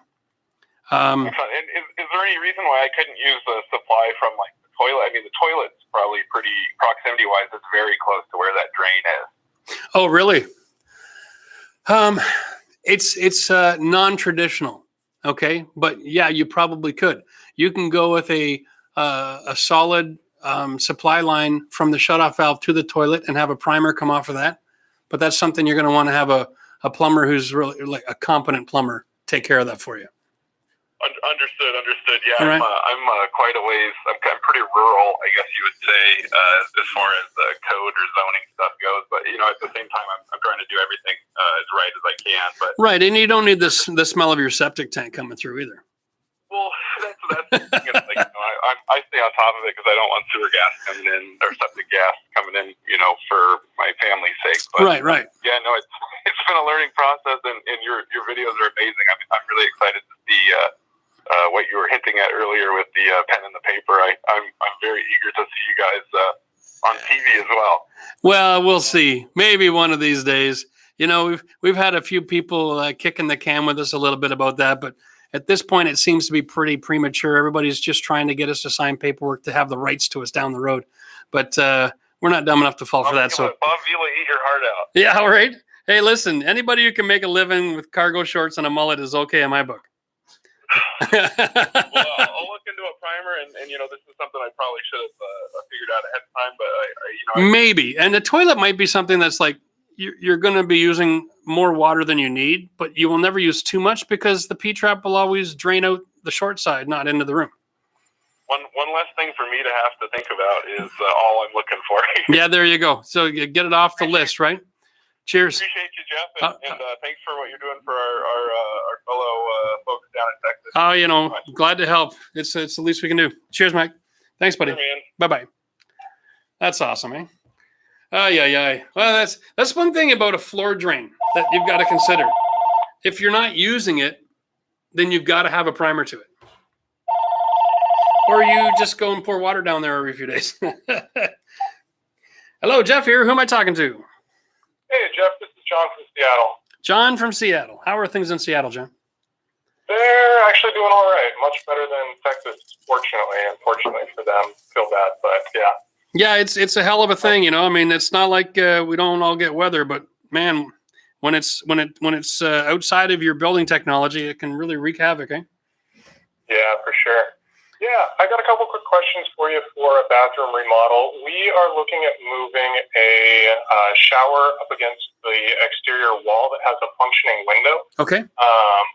Wasn't exactly sure how to go about doing the waterproofing on that. I think it should just go something along the lines of like a normal shower niche, but wanted to get some advice on it. Yeah, very similar. What's your window made of? Is it a vinyl? Yeah, it's vinyl. And does it have a jam extension right to the inside dimension of the wall? Yes, it does. And is that jam extension vinyl as well? Or is it a vinyl wrapped piece of softwood lumber? Sorry, I misunderstood what you were saying. Okay, so the jam extension is like a 1x3 or 1x4 or whatever. It goes from the window to the finish on the inside of the wall. It wraps around. No, we do not have a vinyl jam extension. No. Okay, so that's simple then. So then, really, what you want to do is you want to put some sort of a building material on the framework of the wall. Okay, whether it's the cement board or Curdy board or something like that. Okay, and you want to waterproof that like any other aspect of your shower or your shower niche. Okay. Generally speaking, because there's expansion, contraction, you get 4 seasons where you guys are. You're gonna also want to take the advice of using, instead of the shower tile around the window jam, you're gonna want to use a solid piece of a man-made quartz. The thin stuff, right? The 3/4. Yeah. And if you go to the local countertop places and say, hey, what do you got for offcuts? All right. What do you got for sills? And that's the word we use. There's companies out there, they actually have machines. And once a week, they'll take all their offcuts and they'll just run it through this little machine. It'll plane it down and polish it into like a couple 100 feet of sill. Okay. And you can use these products that are polished on 4 sides to picture frame that window. Now, that solid material is not porous. And when you do is you install that so that it extends a little bit past the finished tile work in the wall. So you have a silicone joint from one material to the next, just tiny, like a 1/4 inch, 3/8, something like that, right? It's very, very modest. And then you can use a little bit of silicone there to seal that up. And you can use a little bit of silicone to go from the sill to the vinyl window. All right, so leave a little bit of a gap there because you want to have that enough silicone that it can expand and contract and move with the temperature changes. And that'll waterproof the living daylights out of it. So now you've got water diversion, you've got a material that's not porous, and you've got the ability to have the waterproofing in behind it. Okay. All right, and you're going to be fine. And if any water ever does get past all of that system, now it's in the framework where the outside wall is going to be able to absorb that and dissipate it. Okay. But just keep an eye on it. Every year, check it out. Make sure that your silicone isn't cracking, and you'll be fine. Yeah, and if it is, just We're going to do a video on this, and just make sure that the bottom sill, you want to have like about a 1 degree slope on it. So when you're setting wet shampoo bottles and stuff, there's always going to be some water. You want it draining back into the shower to the drain. That's all. Yep. That makes sense. One other quick question for you. Sure. Permitting base. We have to go through 3 different people to get electrical, plumbing, and a building permit for our bathrooms in Seattle. Okay. So the electrical and the plumbing are pretty straightforward and easy to get to. The building permit sounds like they're 2 to 3 months behind. Yes. Is the building permit something that is like full on required? I'm not entirely sure on that whole process. Okay, so are you moving the plumbing from one location to the next? Yeah, and we have to go through 2 floor joists to do it. Okay. Dear God. Call up the planning office and say, I'm hiring a plumber, I'm hiring an electrician, I'm doing the rest myself. Sometimes what they have is like gray area unwritten rules where the total value of the renovation is less than $10,000. Yeah. They don't need a permit, especially if you're getting electrical and plumbing. Okay. Right? They may not require you to do a permit because if all of the plumbing changes are done by plumbers and the electrical changes are done by electricians, the total value of the project might be too low for them to care about, especially if they're behind. Okay. And hopefully, cooler heads prevail. Yeah. But if they want to come in and check your framing and then your insulation and then do a final inspection, yeah, then you're kind of stuck, right? This is going to be the year of the COVID drawback, right? So this is why when we did the video, you might want to consider what project you're tackling this year. Yeah. There's another good example of problems you run into is the inspection process. Yeah. Yeah. So they're not just behind. Are the electrical and plumbing guys doing inspections right now? Yeah, they are. Well, that's helpful. So maybe that'll all work together and they'll all just kind of say, for this year, that seems to be the best plan. So all the best to you. Hopefully that works out. Yeah. All right. Cheers. Have a great day. Thanks for the call, man. I learned something new there, Matt. In Seattle, they have plumbing inspectors, and then they have electrical inspectors, and then they have building permits. See, in Ottawa, we have building permit that also has the plumbing attached to it. Interesting, eh? Hello, Jeff here. Who am I talking to? Hey, Jeff. It's Mike from Oshawa. How are you? Mike from Oshawa? Yes. Well, you're just down the road and around the corner. How you doing tonight? I'm doing well, man. How are you? Not too bad. What can we help you with?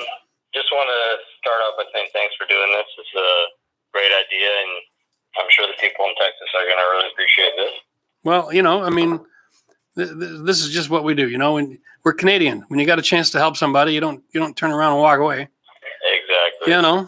What do you do? So anyway, what can we do to help you out? So my question was related to, I know you guys just did a video, and I actually, I'm planning on building a garage in this bungalow that I just purchased. Okay. And it's going to be a 14 by 20, and you guys just did a shed video on that, or like a workshop video. Yeah, that's close. My question is, so I'd like to have an actual garage door and an exterior door on the exact same face. Okay. I was just wondering, is there a certain distance that the exterior door and the garage door need to be from each other? By? Yeah. No, but you need to have the point load for the garage header. So it's going to be a triple. Gotcha. Okay. Outside of that, I think you're fine. And there's got to be enough room for the garage door. You've got to put hardware there. So I think you need to have about 6 inches of clearance for all that. Mm-hmm. Yeah. I've checked online. It says I can't have the shed more than 8% of my total square footage. Oh, yeah. Right. Of your property. Yeah, my property. The other thing is as a garage, you're going to want to have, you've got to build your structure for the load of a car, not just foot traffic. Mm-hmm. So I cheated a bit by not having a garage strength pour. So be wary of that. You can't follow my whole process to the letter and then start driving trucks in there and doing, automobile maintenance and stuff, putting things on jacks. Cause that's, you got to beef up your concrete pad for that. Okay. So more like a rebarber rather than the. Yeah. Do a little bit of research on the actual code requirements for a garage floor. Okay. They're going to definitely have some rebar in there. It's going to have to be a certain height off the ground. And then you have to pour it a certain thickness, and it's got to be a certain PSI concrete. And so all of that, okay? Because if you're planning on your concrete being structural so that you can put load on it, you really got to be wise to that. Sorry, that's my... No, that's okay. Life happens, right? Yeah. No worries. But just make sure you don't put in a really soft pad and then put all that weight on there. Because if something cracks and shifts and then something rolls over, that's a hell of a way to learn a nasty lesson. Yeah, I would mainly be using it as like a wood workshop. I'd probably just put the car in maybe for the winter. But outside of that, I'd have the car in the driveway most of the time. Okay. So that's you, though. But see, when you build a garage, you're building it for everybody who's going to use it in the future as well. Yeah. So then that's why we have code. Once I would move and everything. Yeah. That's why we have code. So you're looking at 6 inches, right? And that's for medium load, right? Average vehicles. Mm-hmm. So if you're going to put in like a door that's big enough for heavy trucks, then you got to go to heavy load code, okay?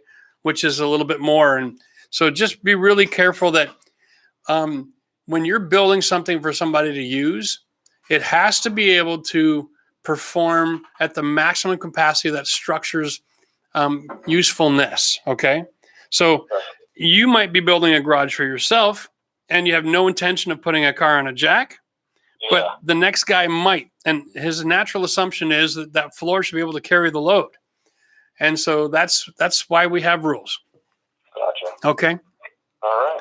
So always think about the next poor guy who's going to be in there, laying underneath his car, hoping that that jack sits there and doesn't just punch through a soft spot in the ground.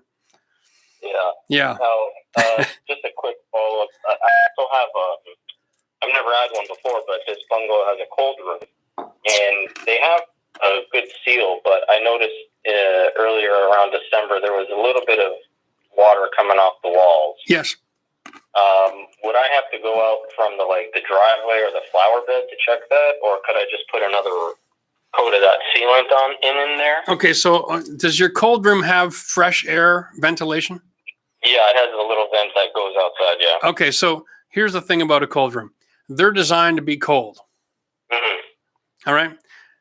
It has like an exterior door with a seal on it in the basement to go to that room. Yeah. So what you want to do is you want to consider that cold room as part of the outside of the house. Okay. Don't insulate it. Don't do anything. Okay. All right? It's just basically a hole in the ground that's attached to your house. Yeah. But it's outside your house. As soon as you start meddling or changing the system, you can create more condensation and it'll develop mold issues on all of the woodwork and framing that's around that other door.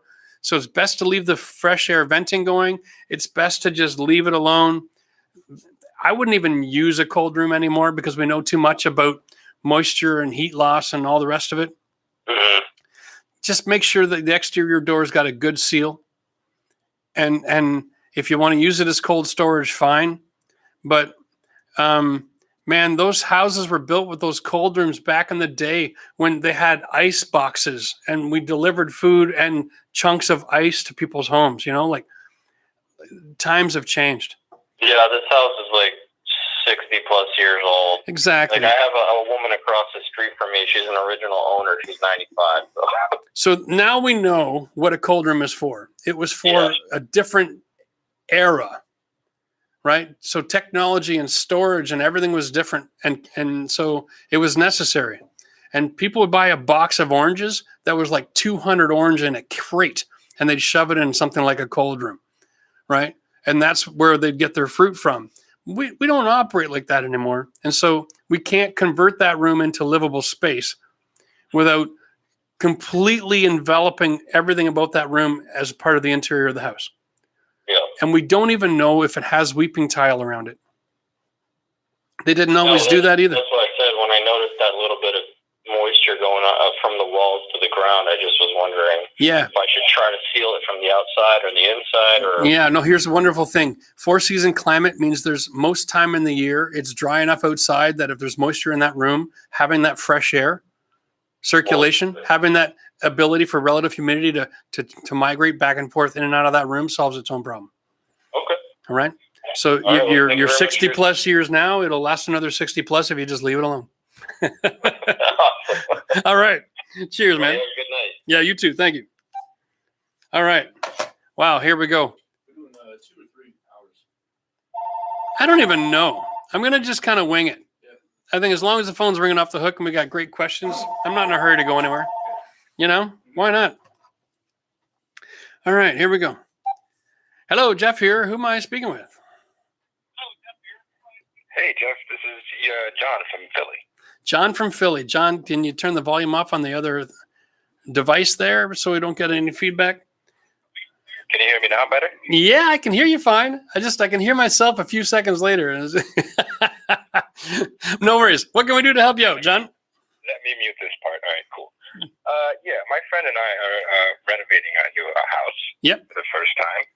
And we found out that our basement is kind of, damp. Yes. What's the age of the house, first of all? Let's get that before we go discussing the problem. I would say it's about close to 80 years old. Okay, so we're dealing with like 1930s, 1940s construction. Is it single floor or 2-story? It's a 3-floor house with a basement. with the basement. That's a lot of stairs. All right. Yep.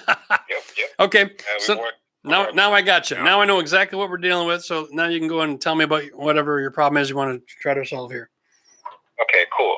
The basement is about 6 feet, so we gotta bend over a little bit. Yeah. We're thinking about digging the floors and finishing the basement, underpinning and everything else, eh? So then we thought about not finishing the basement. We just want to dry it out. Okay. How do we dry it out without finishing it? Okay, so let's go through this first of all. So you got 3 stories in this building, plus we'll call it an overgrown crawl space because it was a standard height back in the day when they built it because the average height of people was a lot shorter back then. Okay. Okay. Now, what would you use the basement for if you were to finish it? We would rent it out if you finish it. Okay, so you have the project to finish a basement to create a rental income, and you already have 3 other levels that you have to renovate, right? Yep. So you need to finish levels and get them rented to create rental income and then move on to the next one, to the next one, next one. Leave the basement till the end, first of all. Okay? That's what we're doing. Okay. Now, you have, you're in Philadelphia, you get winter, but not all that bad. Yeah. Now, what are your summers like there? What, you guys get a lot of humidity? Yeah. It's quite humid in the house right now, actually. Yeah, okay. Like, now, what is your proximity to neighbors like where you are? What are the proximities? Yeah, do you have like a driveway in another building, or are you like 2.5 feet and then it's another building, or you stacked on top of each other? Like what's the deal? Next to us is an abandoned house. Yep. On the other side of us is an open lot. Okay. And is there enough room between you and the abandoned house? Is it a driveway or is it just earth? It's attached. We're attached together. You're attached. So you're on a semi-detached 1930s-ish. Okay. Yeah. Any idea if the party wall of that building is wood or is it brick or stone? The basement wall, you mean? Yeah. It's kind of, I think it's stony, concrete-ish. Like, okay. I'm not sure. So it's a masonry finish of some sort? None of the walls are leveled. None of the floors are leveled. No. It's just, yeah. How bad is it? Because I've been in homes that are that circa, where the foundation wall on the party wall was actually wood, and it was wood post. And it would rotten so bad that the house had sunk in the middle by a foot over the 16 feet. And it was really dramatic. Is yours that dramatic, or are we dealing with not that bad of a situation? No, not that bad. Okay. No. So you might have a little bit of a slope, and then we call that character in construction. Yep. Okay. All right. So that's good. So that means what you want to do when you're building this place is you don't want to reinvent the wheel. You don't want to try to make it look brand new. You want to stabilize and refinish and create a good, healthy living environment. And you can do that just by refinishing existing spaces without getting too crazy, right? Now, when it comes to the humidity and the moisture that you have, you're dealing with your concrete walls on your foundation are in direct contact with organics, which is the ground around them. A building like that won't have anything in the way of water management. You also have a very unique situation where the abandoned part of the house that's next to you probably doesn't have the heat on right now. Nope. So you have a condensation wall that was never designed to be a condensation wall.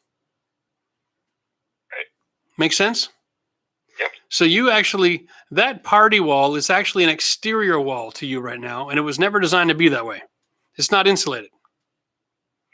No. Okay, so the hot side of the building is where you are. All the water is just dripping off that stone.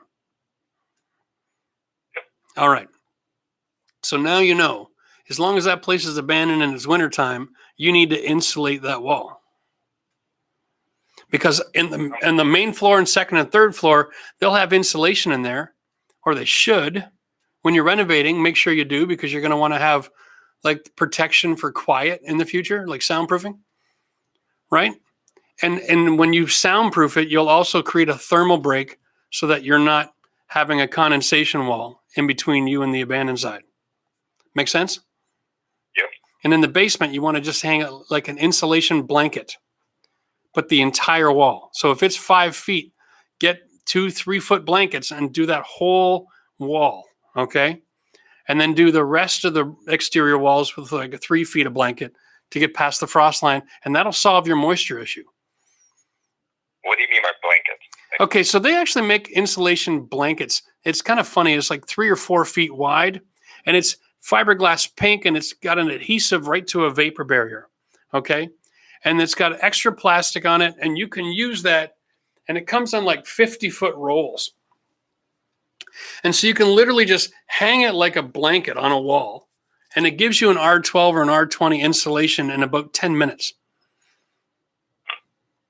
Wow, okay. Okay?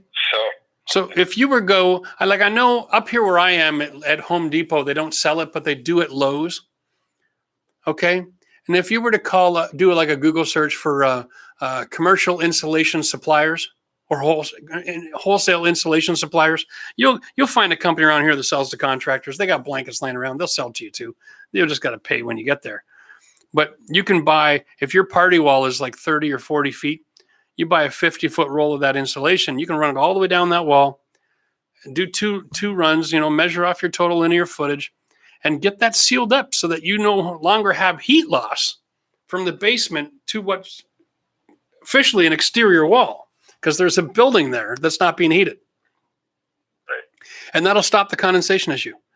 Because on one side of your wall and on the floor, it's pulling moisture out of the ground into a heated space. And so you're constantly adding moisture, but on that other concrete wall, your heat's escaping and is leaving all the moisture behind. It's creating a really humid environment. Okay, so what do I do with the floor? I mean, I found one solution, maybe like a concrete sealer. You just spray it on the ground and on the walls. Yeah. You know what? And that'll last for 6 or 8 weeks, and then you'll be thinking about it again next year. It's not long term. Because you're actually, if it seals water, it's actually trapping water, and that water's coming through. Like it'll lift it up and bubble it until it breaks through. Okay, all of these products, they sound great, and people buy them, and they think they're mitigating a problem, but yeah. It just doesn't last long. No, it's not. It's not a long-term solution. So the best thing that you can do is to put in a subfloor in that basement that has an air barrier or a thermal break, okay? So that you're creating a separation between your heat and your cold and your dry and your wet. And those subfloor systems have a vapor barrier component to them so that moisture is not transferring. All right? Okay, now, are you? I would have to dig the floor. No, you can add it on top, but if you're going to make a living space, you're digging out that concrete anyway. So when you go to pour your new concrete floor, you're going to put in a vapor barrier first, and you're going to modernize your floor so you don't have transfer anymore. Right. All right, and then we can work on that. Are you guys members of the channel at all? No, but I'm definitely thinking about it. So like think about when you get to questions like this, you join membership, you can send me pictures. I can help you with your assemblies, okay? There's a lot of products on the market that will claim to solve problems, but are conditional on the age of the house, the location of the house, and the conditions that you have unique conditions. So you've really got to be able to think outside the box, because no one is going to tell you to treat your party wall like an exterior wall. And you can treat it like an exterior wall. Because even if the abandoned side gets picked up and renovated, it just means you got soundproofing now. All right? But consider the membership thing and sending us an email, and I can help you guys with your plans. But from the meantime, go grab a couple rolls of insulation blanket, tack it on the wall, and solve your humidity issue. Okay? It'll make a big difference. All right, buddy. Cheers. Cheers to Philly. All right, we'll talk to you later. Bye-bye. Wow. That's a tough one. Right? Like renovating a house with an abandoned building on the semi. Wow. Yeah. Challenges, eh? Oh, wow. Hello, Jeff here. Who am I talking to? Hey, Jeff, it's Austin. How you doing? I'm good, Austin. Anytime I'm talking to a guy who's named Austin, who sounds like he lives in Austin, it's a good day. No, I'm actually in Pittsburgh. You're in Pittsburgh? No way. Okay. Yeah. That's cool. Go Steelers. What's up, bud? Things.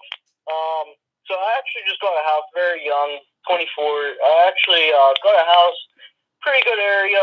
The issue is some of the walls, aren't the best, of course. So it's about a 100-year-old house, which really for a 100-year-old house, the basement isn't too bad. It does have French drain system. Okay. There is a little bit of, water still coming in, but yeah, but that's pretty solid house for being 100 years old. That's expected. Like you're gonna have water coming in unless somebody actually trenches around the house and does a waterproofing system and adds weeping tile, right? Yeah. Do you have a stack stone foundation, or do you have like a poured foundation, or is it like a hewn stone? Like big square limestone blocks. What do you got over there?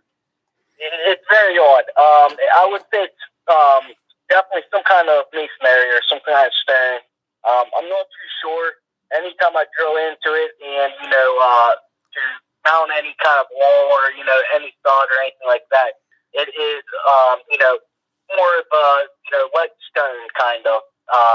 It's very odd. Okay. It's definitely part of like a masonry. It's definitely like a rock, but yeah. I can't say it's not brick or it's not anything of that nature. Sure. Okay. So what is the question you want to get to then? Yeah, my main question is I actually moved in here to save on cost of living. I was actually having an apartment, but so the walls, some of the walls I'd like to replace. They aren't very straight. They're wallpaper over top of paint or paint over top of wallpaper. So it's definitely not done very well or right. Mm-hmm. My issue is I'm trying to redo some of the walls. None of it's insulated. So it's very rough, but to be honest, it sounds a lot rough than what it looks like. So the thing is, how would you go with starting to do this construction when you're actually living in the house? Yeah, that's the trick. So you've got a 100-year-old home. You're dealing with plaster walls, probably on wood lath, I'm assuming. There's no insulation because back then they used to have big ass roaring fire, okay? And they would have the inside of that house at about 110 degrees. And when you got close to the house, you could feel the heat coming through the cracks in the wood on the outside. And that's how they would heat something. It was overkill. Now, we don't use heating systems like that anymore. So now your heat isn't getting driven through the outside wall. So now you have somewhere in that outside wall is where the heat and the cold meet. Yep. This is the trick. And if you don't put insulation in there and determine where that point is, right, and have a vapor barrier in the wintertime, you're going to run into a situation where you're getting excessive moisture in the walls that could even freeze depending on the temperatures. And then you got frost, and then it's affecting your structure and your nails, and wood's popping in the middle of the night. Does that sound familiar? Yeah, definitely. Yeah. Okay. Familiar. All right. So where you would start with a construction project like that, honestly, man, oh man, if you're living in the house, all right, the first thing you want to do is you want to isolate a place where you're sleeping, okay? And you want to have a really good quality air filtration system in that room. You're going to want to hang a plastic door up with a zipper on it. And I'm going to tell you why. That dust is so fine. Just walking through the room, it will pick up the dust and it'll swirl behind you, and you'll drag it right into the next room with you as you walk around. All right? It's such a fine dust. And you don't want to spend a prolonged period of time in that without a mask on. So you're going to want to wear a mask while you're working, and you're going to want to have a place in that house that you can retreat to that has clean air, so then you don't have to wear a mask 24/7, or you'll probably get a rash on your face. Okay? That's really the best advice I got. If you want to live through something like that, have yourself a safe room. Okay. Okay. Yeah, that's what I was figuring, something of that nature. I know it's kind of, usually when you do this kind of construction, it's not livable, or I wouldn't say livable, but less likely. Yeah, I mean, it's one thing. It's one thing to put on a mask and go to work for 8 hours, and then go home, right? It's another thing to put on a mask and work for 8 hours and then go upstairs. You know what I mean? Like you're in the same house. So when you're doing your demolition and stuff, I always recommend don't do it when your heating or air conditioning systems are operating. So demolition is great in the spring, right? Yep.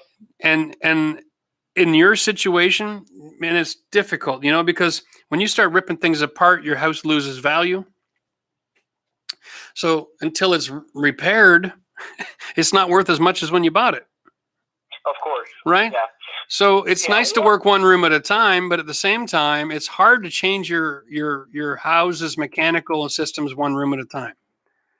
Okay. So try to identify a wall that you can run all your new mechanical in and tear that wall open on one side so you always have access to it until you're finished. It goes from bottom to top. Okay? And then just think through all of your systems and how you're going to run everything, and identify where you're going to run it, and make sure you keep that access in that cavity the whole time until you're finished running all your systems. And then you can work one room at a time. Okay. All right? Okay. Dude, one last question for you, if you don't mind. If it's quick, yeah. Yeah, the last question is, so it's a 1.5-story house. So the second story or half story is half wall. Okay.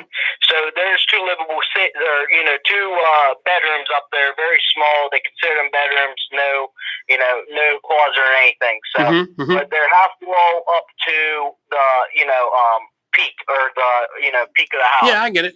So my issue is insulation. Okay, I was told two different ways of insulating, up to that peak for moisture, so it can breathe. How would you recommend, or what would you recommend? How would you insulate all the way up to the peak? Would you insulate up to, the sides and then just leave the top open, or how would you do that?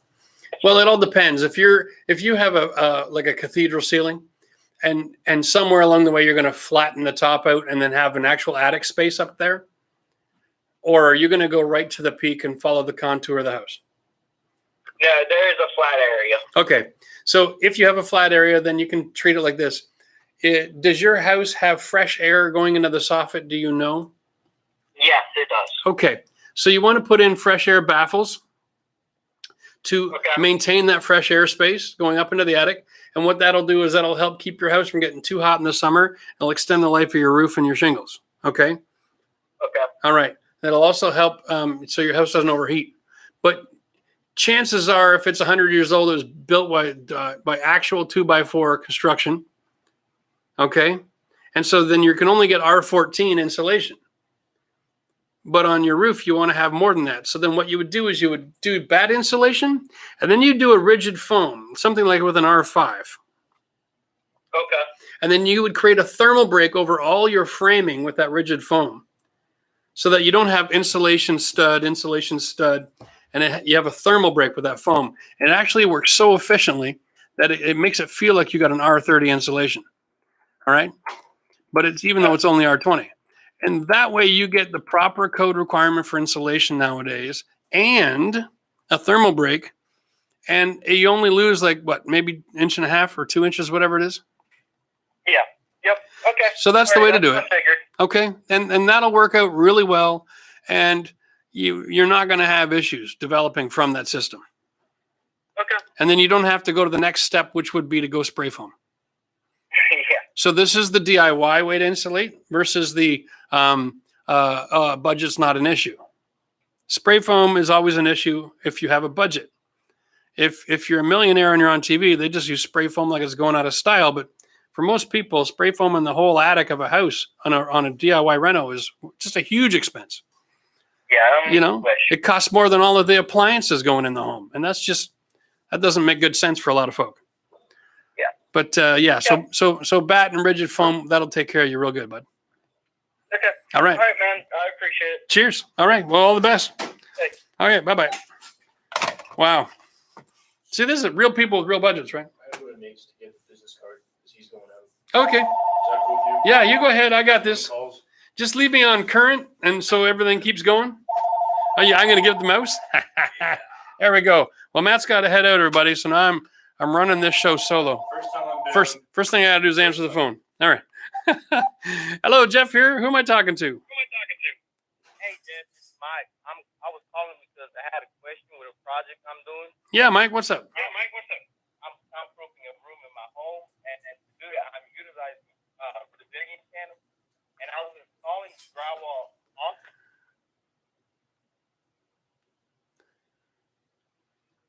Hey, Mike. I lost you there, buddy.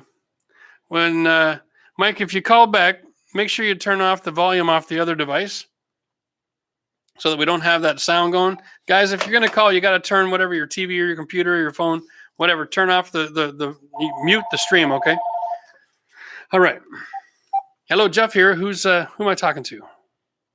Oh, hey, Jeff. My name is Sarah. I'm in Brooklyn. Hi, Sarah from Brooklyn. What can we do to help you out? Hi. Okay, well, first I want to say the last couple months you've helped me out a ton with my mom's house, and thank you for that. That's cool. Well, thank you for working on your mom's house. Yeah. Do you live with your mom? I don't.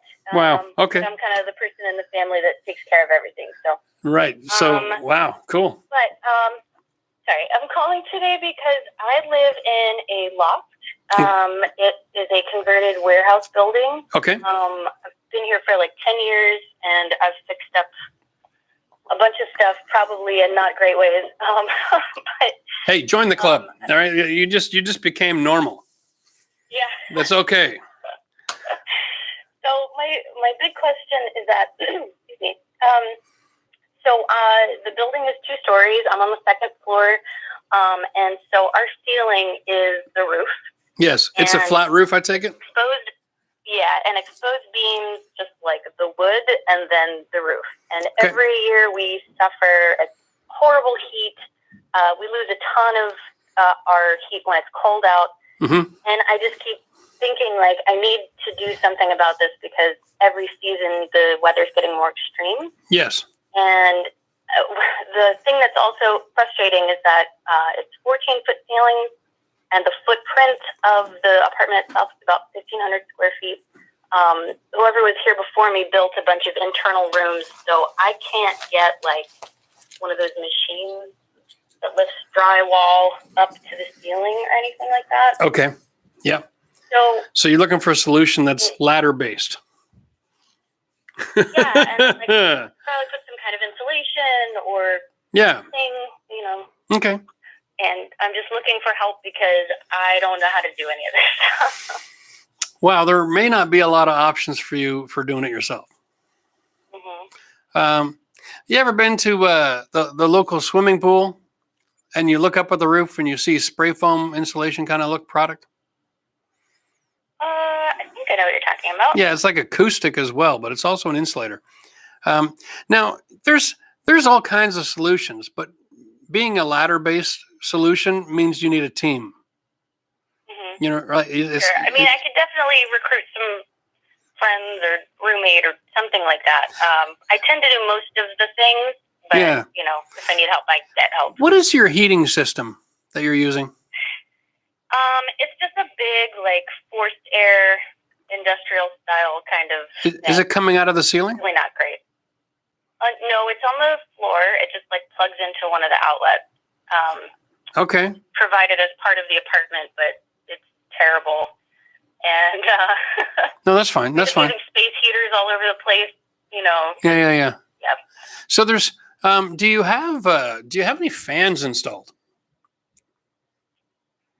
The only fan that's installed is like a bathroom fan. So okay, so you might find it's freestanding, just plugged into out. You might find a lot of benefit for installing ceiling fans up in the ceiling that are doing a downdraft in the wintertime, so that you're actually creating a recirculation current, so that the heat is being forced back to the floor as it rises. Sure. So that your rate of loss could be cut in half. Right. And it might make everything so much more comfortable. it's mostly an issue in the dead of winter and the peak of. Yeah, and I get that, and I'm trying to suggest an idea because you've been there for 10 years and you're still alive. So Yeah. it's not a life-threatening situation. It's just we always have this sliding scale of what I'm happy with moving on in our lives. And so the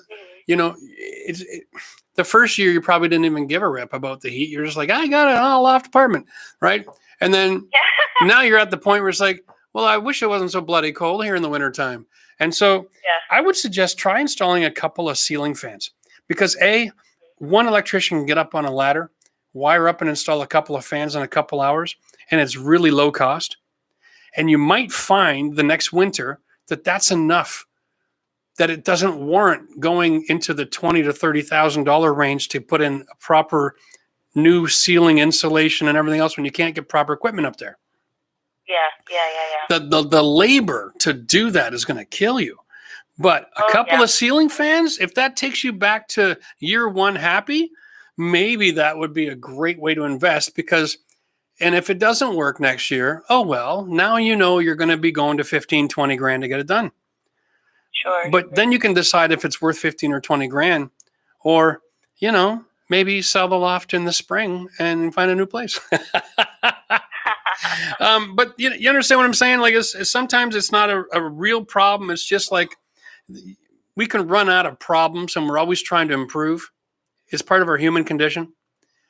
And so, maybe I'm just looking at that because you're right. I mean, the cost effectiveness of trying to insulate that ceiling, there are things that you can do, but they're all commercial products.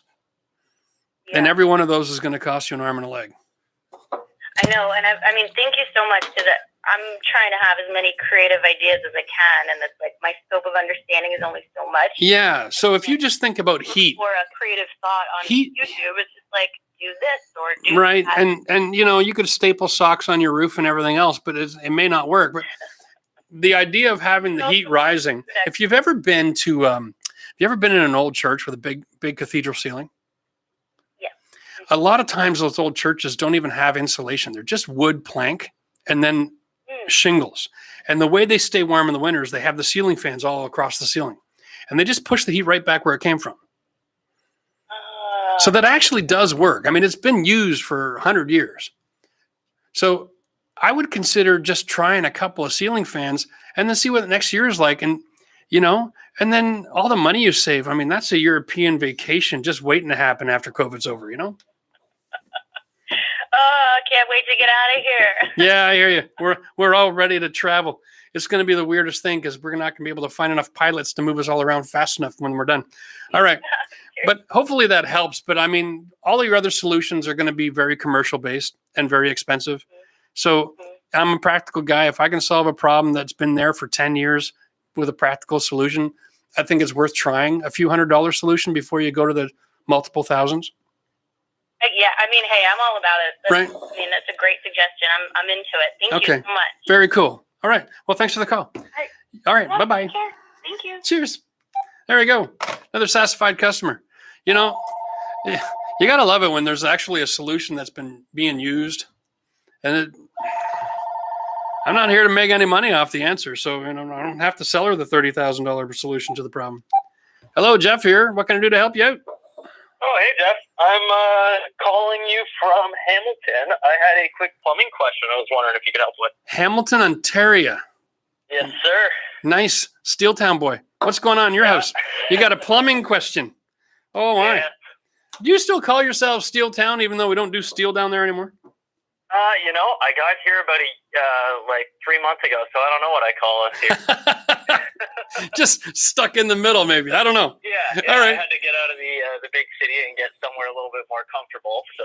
Oh yes, okay. So you were from Toronto and you went around the corner and down the street. Left a little tiny apartment in order to get into a house. You found a little more sanity with the longer drive, but that's cool.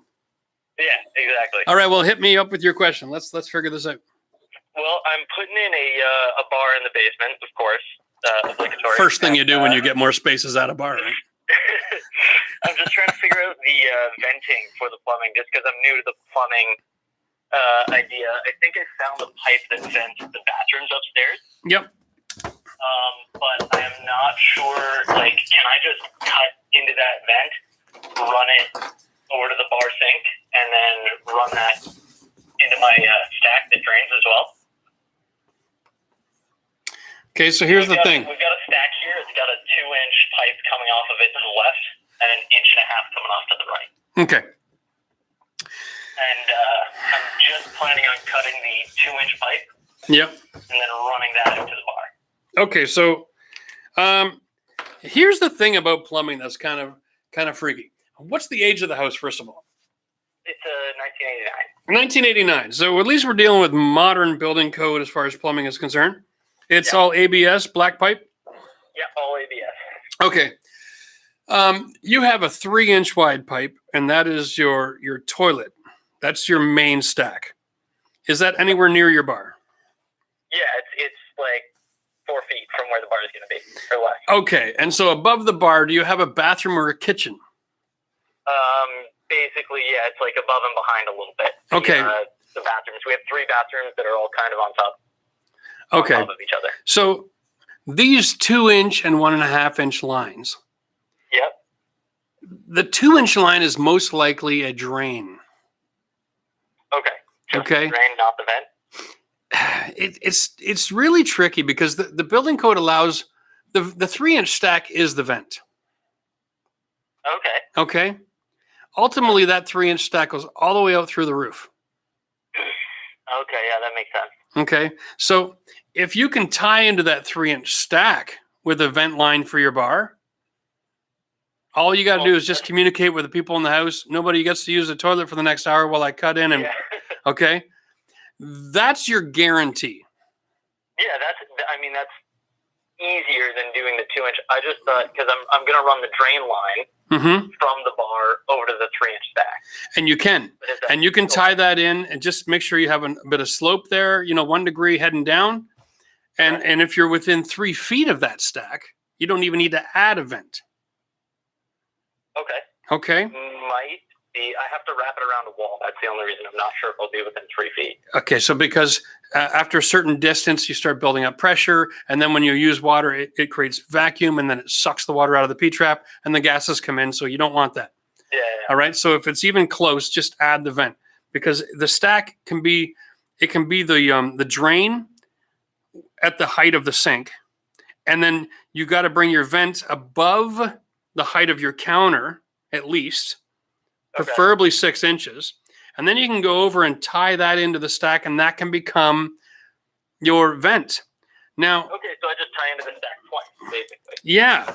So I'm just drawing this out, and then I'm going to stick it up so you can see it. Okay. Okay. So I was watching on my phone, or I'm calling on my phone, so I'll go back and take a peek. Yeah, and the timestamp on the video is going to be 2 hours and 23 minutes. Amazing. Give or take. All right.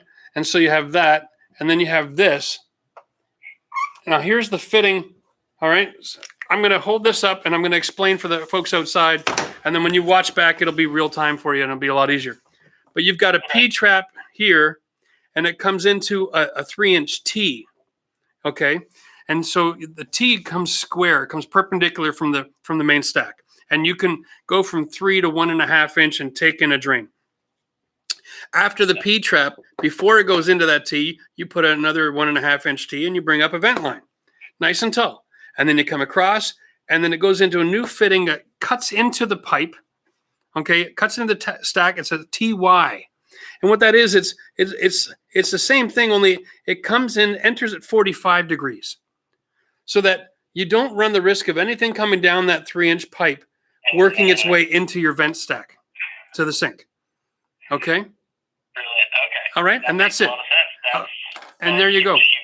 And that will solve all of your problems. If you're that close to your vent, you're laughing. And then for anybody else who's watching, if you're not that close to your vent and you're not sure, sometimes the best thing to do is just get a SaniFlow pump system just for the bar sink. And it works without creating a vacuum because it's under pump pressure. And it can go up and over 50 feet and travel the other side of your basement and tie into your drain if you need to. But for you, if you're that close to your stack, just tie right in. Yeah, no, that's hugely helpful. Okay. My wife hates it when I spend any money, but I'm definitely going to be joining the channel for a little while here because that's amazing, and you've been a huge help. Come on. Project so far. So I appreciate that. I appreciate that. You know, and channel membership is getting better and better every day. We've been working really hard the last couple months, working out supply chains from national supply chain existing situations, and we're going to be getting some massive deals coming soon. We're going to make some announcements as soon as we have ink to the paper. But there's lots more work to do here, so I'll you know, like if we can start making arrangements, and this has always been my dream, if I can help get you guys 20, 30, 40% off your purchases. Yeah. Because honestly, my membership is the largest contracting firm in the world. That's a good point. It's just a matter of how you look at it. Yeah. Oh, of course. So I have 1.6 million contractors working for me, and we need stuff. Can we get a deal, please? Yeah. Give right. us something. So this is what we've been approaching a lot of major distribution centers that people don't even know exist because you're not in that world. They're not on Main Street. You know, they're down the street and around the corner. They sell only to contractors, and we're trying to set up distribution channels for you guys so that you can be treated like a contracting firm and get that same respect. And we're so bloody close right now. It's not even funny. So I can't wait to make the announcements because I think it's going to be a game changer. You know, that's amazing. Yeah, and why not? Yeah. You know. Well, yeah. Thank you so much, and thanks for everything you're doing for everyone out there. Cheers, my man. Thanks for calling in. Glad we were able to help. All right, we'll talk to you later. There we go. Okay, now I don't know what I'm doing. Man, did you see that? I didn't even set the phone down. It was ringing. That is freaky. Oh, yeah. Yeah, the membership program is going to be absolutely mind-blowing. Can you just imagine what used to cost you $10,000 might only cost you $6,000? Hello, Jeff here. Who am I talking to? Hi, Jeff. How are you? My name is Carlos. Carlos, I'm doing great. How are you? Very good. I'm calling from Houston. You're calling from Houston. Are you sure you're great? Yeah, we did pretty well with the rate and everything. It's amazing how hit and miss that scenario was, eh? Well, you know, we have Tex Plumbing, and okay, I think that helped out. You're in a newer house, or did you have it renovated? No, the house is about 10 years old. Okay, yeah, that's newer. So you got Pex Plumbing in that neighborhood. So most of your neighborhood probably got through pretty decent then, eh? No, surprisingly, some other houses had copper plumbing, and they didn't fare as well. But why? Yeah. Why? Oh man. Okay. Wow. Yeah, I've been a fan of yours for a while. I watch your channel. I get a lot of tips and everything, so I really do appreciate you. We try, Carlos. We try. You know, what can we do to help you today? What's your project? Yeah, so not so much a problem, but more of a renovation project that I'm considering. Yep. It has to do with floor joists. Yes. So I've seen on YouTube. Well, the first problem is that my wife works out upstairs, and she's working out right now as we speak. And so she jumps around. You can hear the boards creak, and you know it's just not one spot; it's all over. But I think the problem lies more so deeper than just the plywood. Mm-hmm. It has to do with the joisting. Okay. So I've seen blocking. I've seen herringbone strutting. I think that's how you call it. Well, first of all, let's talk about your floor joist package. Do you have dimensional lumber or engineered floor joists? That I'm not sure. Okay. Do you have anywhere where you can look? And do you know would you know the difference if you saw it? The only place I could probably see is the attic. Okay. They may not use engineered joists as part of your attic truss construction, so it may not lend any information to us. Wow. Okay. All right. So it's a 10-year-old house. You haven't done any major renovations, but you have a ceiling that is got a gym on it. Are you doing weights and heavy equipment, or is it just the repetitiveness of it and you're concerned? The repetitiveness. There's no really, well, there is heavy equipment if you consider the treadmill heavy, which I do. Okay, so fair enough. Now, what do you got for flooring up there? I have carpet up there. Under that is the plywood, pretty much. And okay. I don't think there's anything in inside the joist to dampen the noise. Yep. That's something I'm probably going to have to consider doing. Okay, so here's a great project for you, right? Because carpet is like the world's greatest gift to people that want to make modifications. Because you can peel it back, do your thing, and then just put it right back and kick it in again. Now, if you're not a guy who likes to kick things for a living and put the carpet back in, you can always call up a local carpet place and say, hey, next time you guys in the neighborhood, can you send a kicker over here? I got a quick little job to reset my carpet. But you can lay it back in place and let someone come by and kick it and stretch it in later and be back in business. So you can remove the carpet just by lifting it up and peeling it back. Right? Then you're going to expose your OSB. Right. At that point, being 10 years old, I would say my expectation would be that the subfloor should be glued and screwed in place. Right. And that's what I think they did do. I think they just put nails. And that's a possibility, right?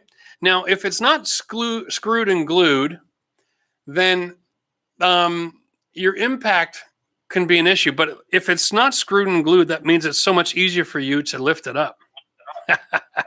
Right? You pull the nails, you lift up a sheet of plywood, you can explore what's going on. Right. Okay? You can soundproof from up top underneath the carpet. Okay. You just got to put insulation in your floor joist cavities, right? And if you want to increase the strength of the floor as far as distribution, what you need to do is be able to take the place where the jumping or the running is happening and stretch it out another joist or two. Okay. And the way you would do that would be putting in like those X's, cross braces. Yes, I've seen those. That's about the best you can do. But then when you come time for your subfloor, you want to use construction adhesive, lay the subfloor in that adhesive, and then screw it down. You are going to make that so much stronger. It's not even going to be funny. Okay. When we're talking about the plywood, what thickness? Just go with what's there now. It ain't going to make a difference. 5/8 OSB, screwed and glued, is more than enough to take care of whatever you're doing. Okay. All right. The only step up you can go from there is not on the plywood. It's going to be underneath the ceiling. So if you find that whatever's happening there is still way too much, and you want to take the next step in A, soundproofing, and B, load transfer, the only way you can really achieve any good result is to drop the ceiling and then add strapping. Okay. And if you want to really make it strong, you could add 2x4 instead of 1x4. Okay. And then every time you step on a joist, the strapping underneath transfers the load to the joist beside it. Okay. And that my engineer friends tell me it almost doubles the strength of the floor. Okay. But it's cosmetic now. So now you're dealing with your interior finishes or your drywall, your painting, and everything else. So I would start on top, pull the carpet, pull the OSB, insulate the floor cavity. And at least then you can find out if there is strapping.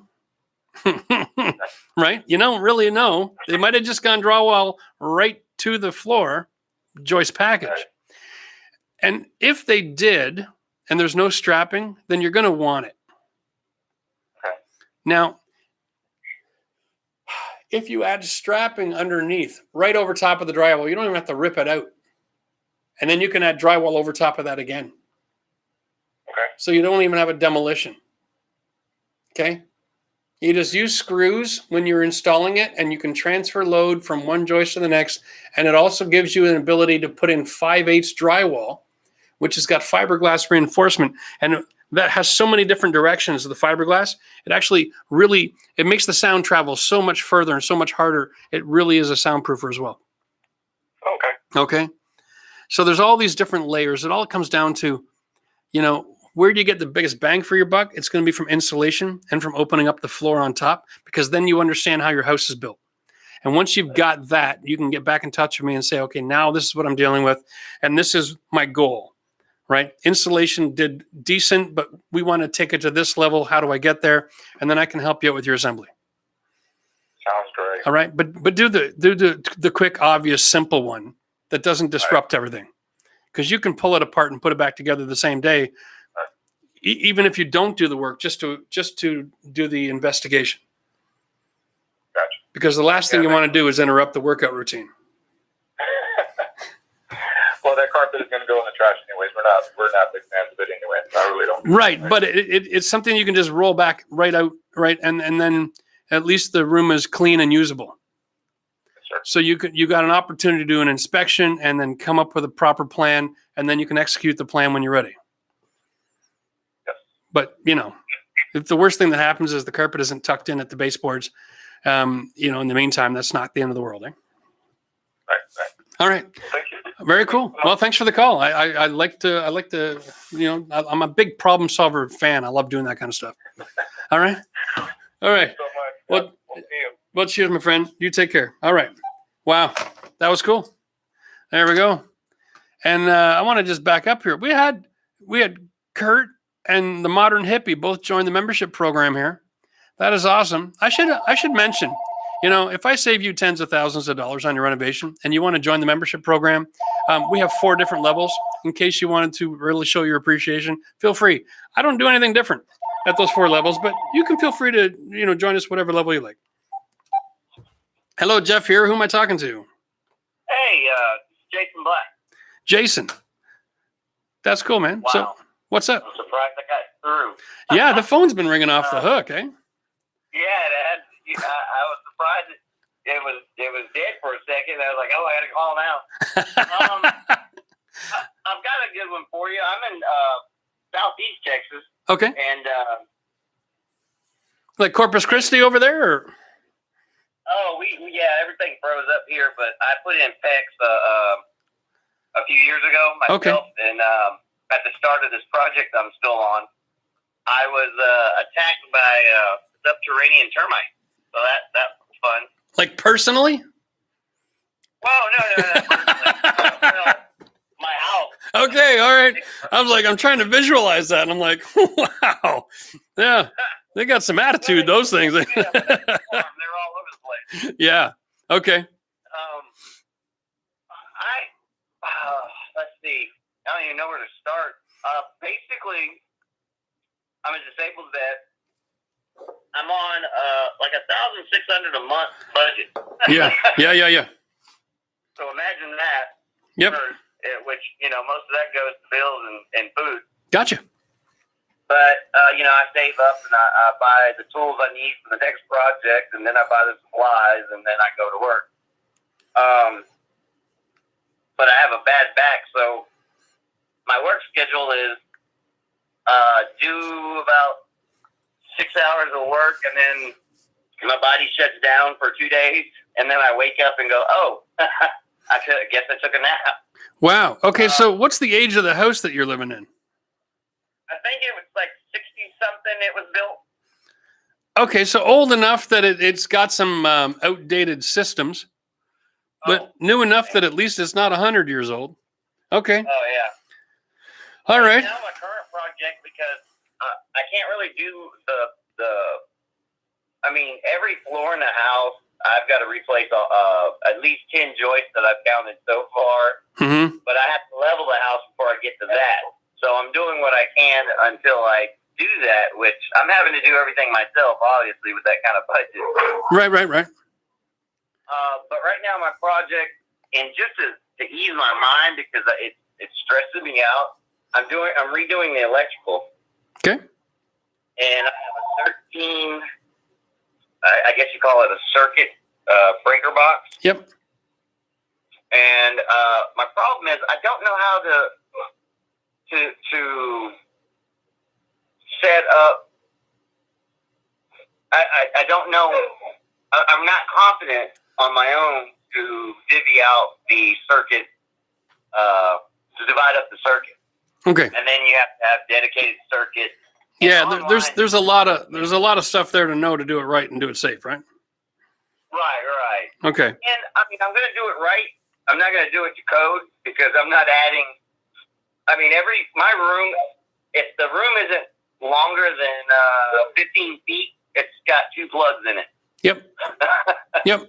So I've got 2 rooms with 3 plugs, but code is every 4 feet from an open door, and then 12 feet from that circuit. Yeah. Or from that. Yeah, we operate on every 10 feet, but I wouldn't be surprised if it was something similar to that. Yeah. Yeah. So I need a diagram of how to do this. And I mean, I'm going to set it up so that I can add other plugs, basically, but I'm not going to do it. I mean, I'm not selling this house. I'll probably die here, so I'm not worried about, getting up to code as far as the number of plugs and distances and stuff. I'm just I'm gonna run into all kinds of trouble trying to help you on this call right now. I'm gonna run into all kinds of trouble trying to help you on this question. Let's do it this way. Wow. When you're developing a strategy for doing a project, really what you're looking for is you don't want any more than 12 plugs on one circuit. Right. Okay. And you don't want to build yourself into a situation where you need extension cords to run things in the house. Right. That is the main consideration or the spirit behind the building code for electrical. Yeah. Okay. To eliminate the need for electrical extension cords. Okay. Because that's where the majority of the fires come from. It's because people use extension cords with a small gauge wire. It's not suitable to the task. Oh, trust me, I know. I hear the fire truck go by every day during winter. Yeah. So, no, good, thanks. What I'm going to say is this. If you were to join the membership, even for 1 month. I am a member. You're a member? Okay. If you were to post a question in our members forum and send me pictures. Yeah. I can't tell you what to do, but I could tell you what I would do if I was you. Gotcha. Does that make any sense? Because we don't live in a perfect world where everybody can afford to hire a licensed electrician to do everything the way that everything needs to be done. Right. And if there's no other option, you're going to try to figure something out on your own. You're going to end up becoming one of these statistics. And we don't want that. Right. All right. So I can help you steer, but I can't give you actual advice, especially not in a video. Right. All right. My only concern right now, I mean, I got a leg up. My dad was an electrician in the union here. Yeah. So I've got some basics, and I can do all the little stuff. And okay. It's an anxiety kind of problem that, okay, I know I can do. Right now, what my main concern is what is the definition and exact image of a dedicated circuit? Because online is killing me. Because they're like, well, you can do this, but you can add this and this to it. So yeah, there's so many rules. The only time you need a dedicated circuit is generally speaking, the ground fault circuit interrupter for bathrooms is dedicated, and it goes to every bathroom. Right. And it might be tied in to the exterior plugs as well to have them GFCI as well, right? Right. You need a dedicated circuit, like if you have a closet and you want to put a power circuit in there, it has to be dedicated to whatever the function is that's being put there. So, like I have a pantry. If I want a microwave in my pantry, I got to do a dedicated circuit to that microwave. Right.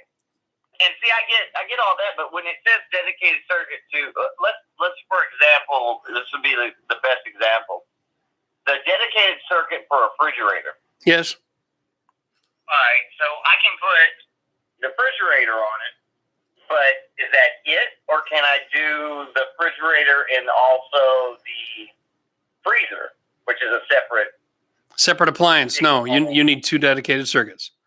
Okay. But what you do is you use a mini breaker.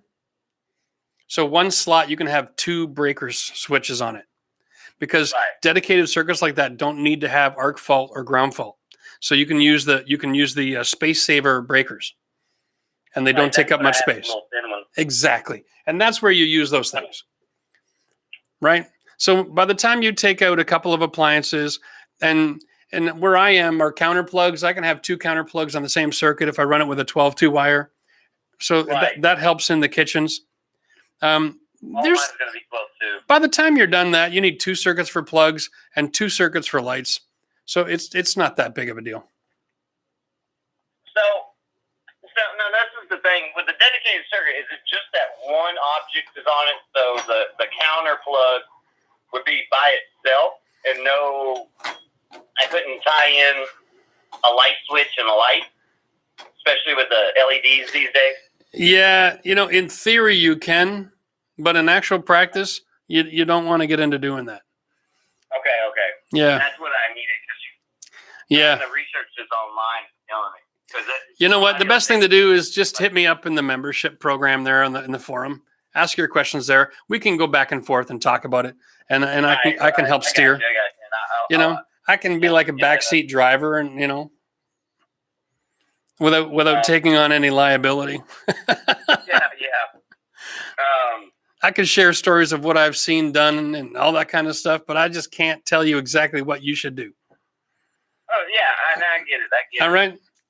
But listen, I want to thank you for the call, but make sure you hit me up in the forum and ask me questions. I'm in there every morning trying to keep on top of that. So how do I do that in the forum? I've been looking for that for like a day and a half. Okay, so you got to go to the YouTube homepage for my channel. And on that homepage, there's going to be a tab and it says community. And when you click that, because you're a member, you're going to see the members' posts that we put on that community tab, as well as the regular ones.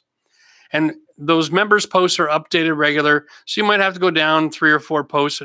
Boom, you're going to see. My wife put in a huge write-up, tells you exactly everything you need to do.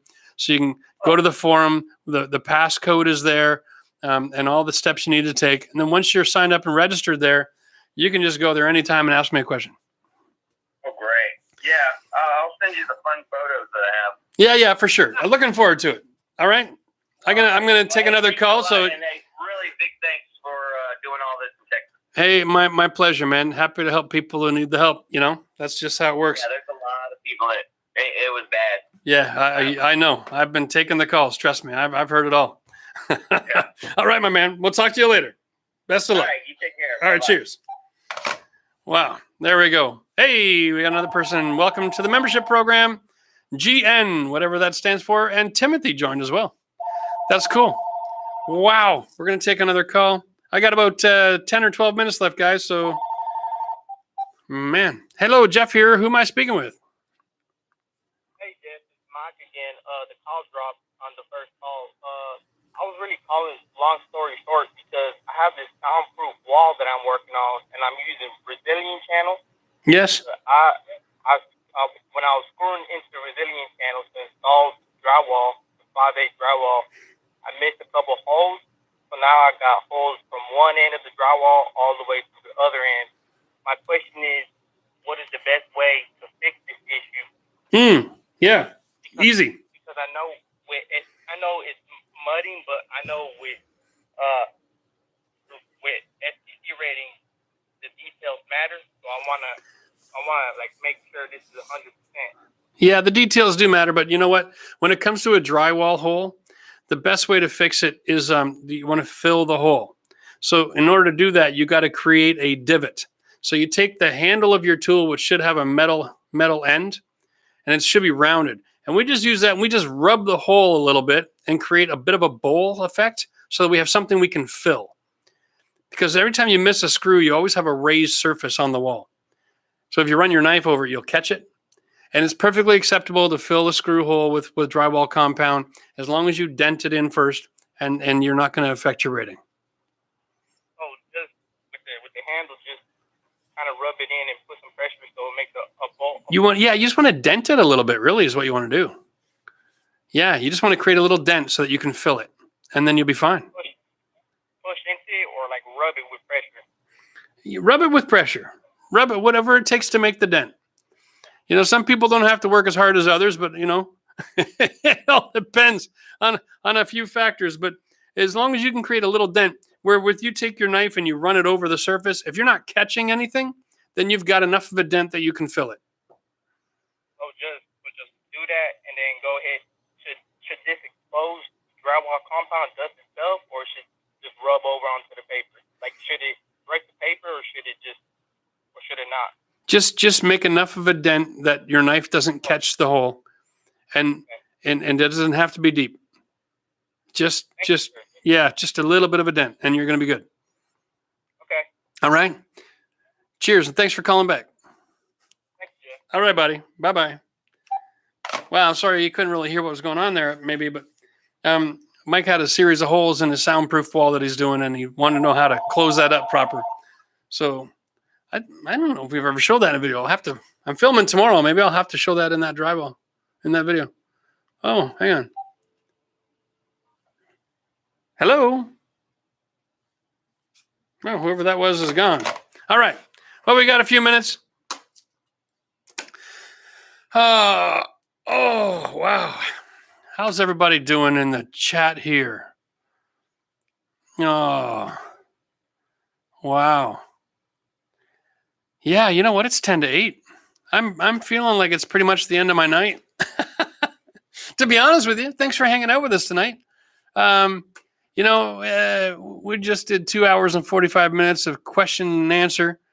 And that was easy because, there's really nothing new under the sun. It's just everybody's got a different combination of confusion and problems. And oh my goodness, look at this. We're going to take another couple of calls if we got time, guys. Okay, we're going to try to keep them short. So if you got calls, jump in there and we'll try to keep these short now. Hello, Jeff here. Who am I speaking with? Hey, Jeff, this is Timothy. Hi, Tim. We're going to try to keep these short if we can, so we can get a couple more on before 8 o'clock, and then I got to head home. So hit me with your question, bud. Just quick question. So I'm doing drywall in my basement.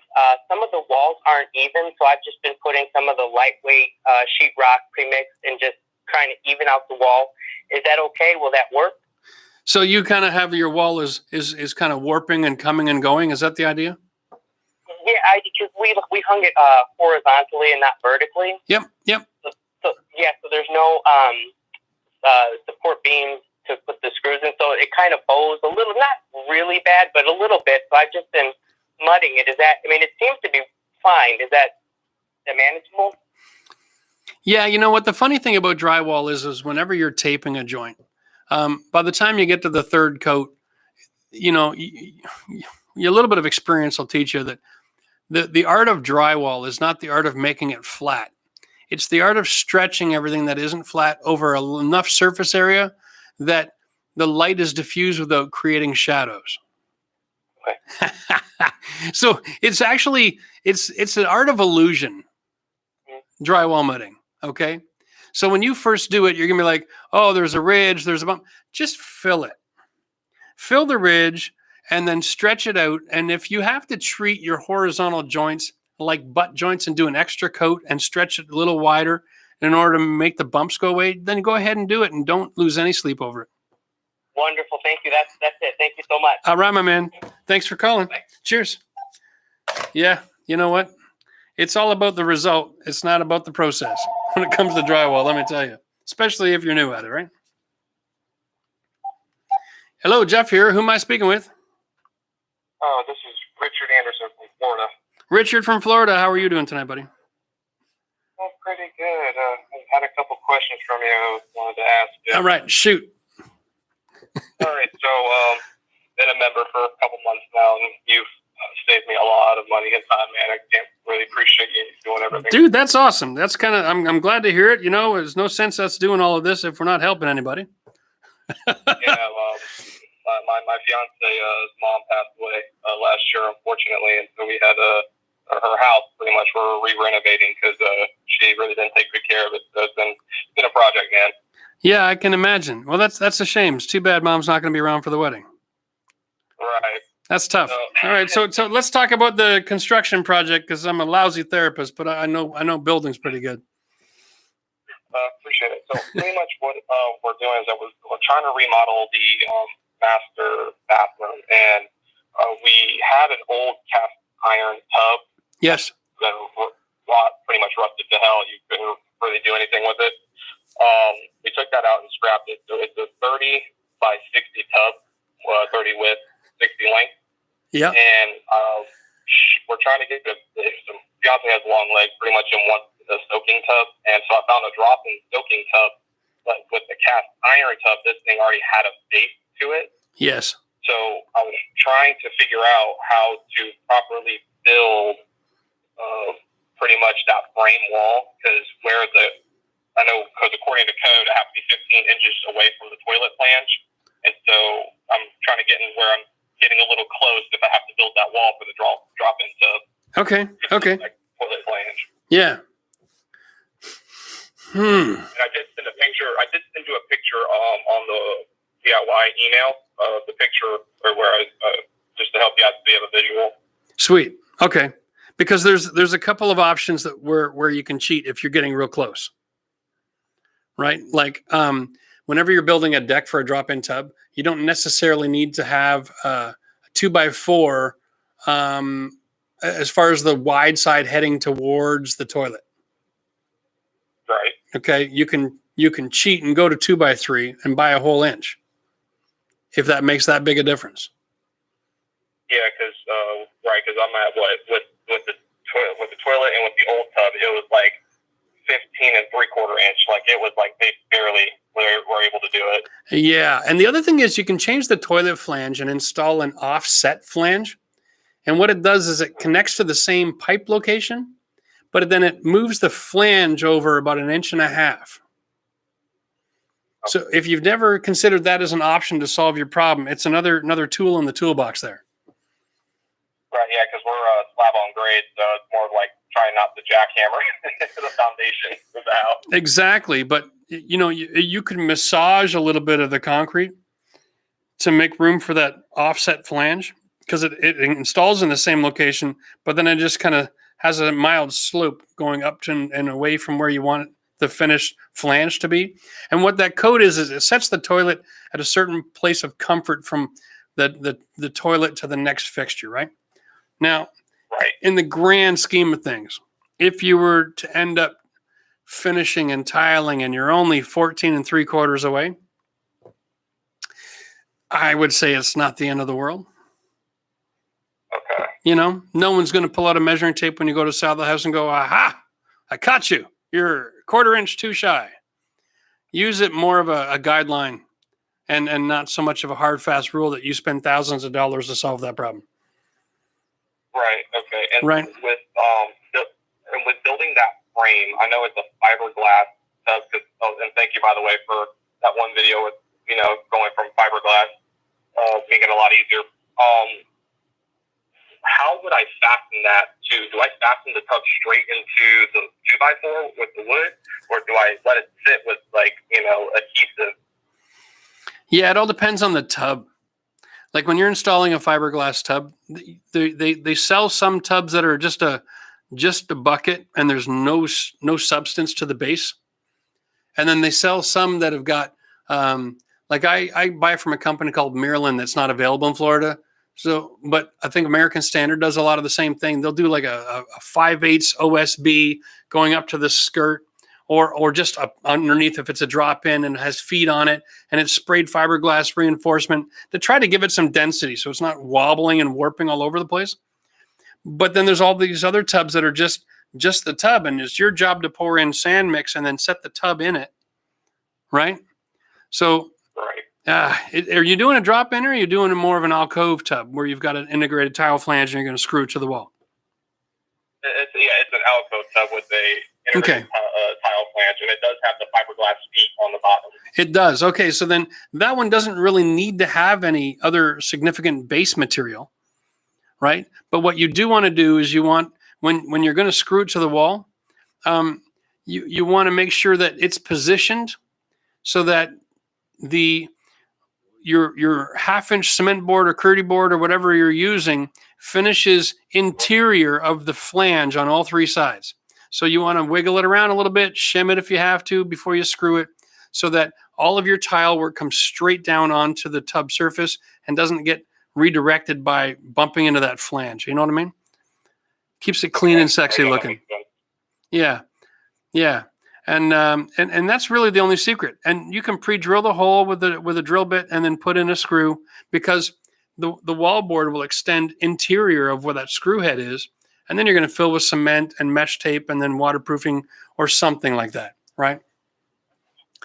Depends on your system.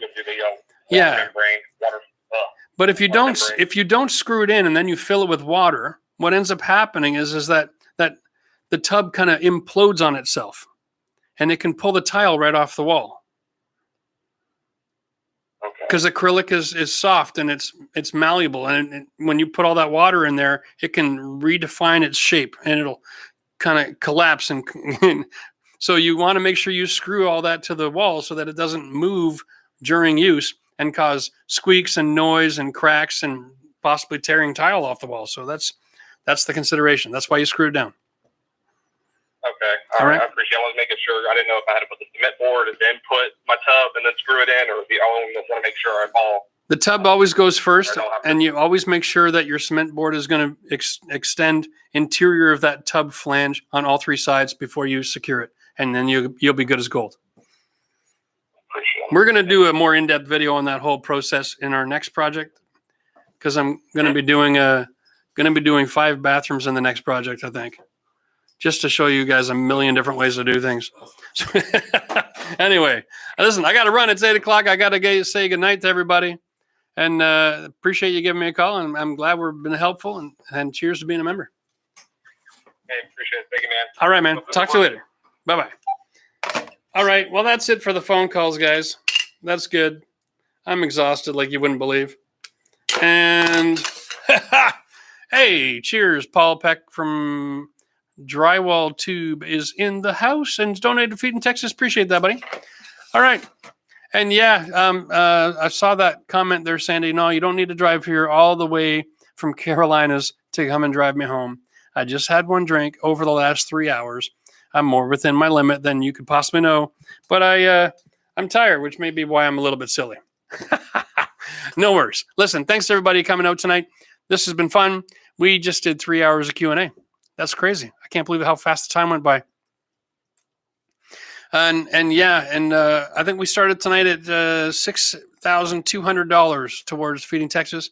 So, we're going to keep this going for a little bit longer, and maybe next week we'll stop the fundraiser and get back to normal a little bit. But we're not going to stop caring about people in Texas and helping out. So we got another live show we're going to do next week. I'm pretty sure we're going to do. What do you think, Matt? Tuesday or Wednesday? What works for you? I mean, you're the boss. Yeah, but you might have a personal life. I'm just asking. We'll. My life revolves around the business now. Oh, cheers, Sarah, for donating. You know what? That's a good answer.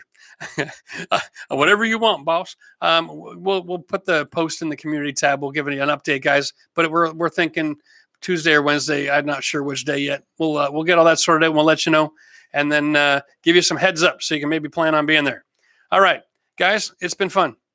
Thanks for everybody who called. Thanks for everybody who asked questions. Thanks to Sandy and for moderating, and Michelle and Matt, and for all of you who hung out for the whole night tonight. Wow, that's an awesome community we got going here. You guys are a lot of fun to cheers. We will see you again soon. Tomorrow we are filming. That's right. We're shooting video tomorrow. Max and I are working with the boys, and we are installing engineered click installation hardwood flooring. And we're going to show you guys the latest, greatest craze in flooring. I am so excited about this product because it makes every DIYer capable of installing hardwood flooring in their house. And it's not a cheap knockoff. This is 100% solid wood, engineered to expand and contract and give you an amazing performance. And it's at a budget that's affordable. And it's so simple to do, and I can't wait to share that with you. That video will be coming in a few weeks. And, cheers for now. Good night, everybody.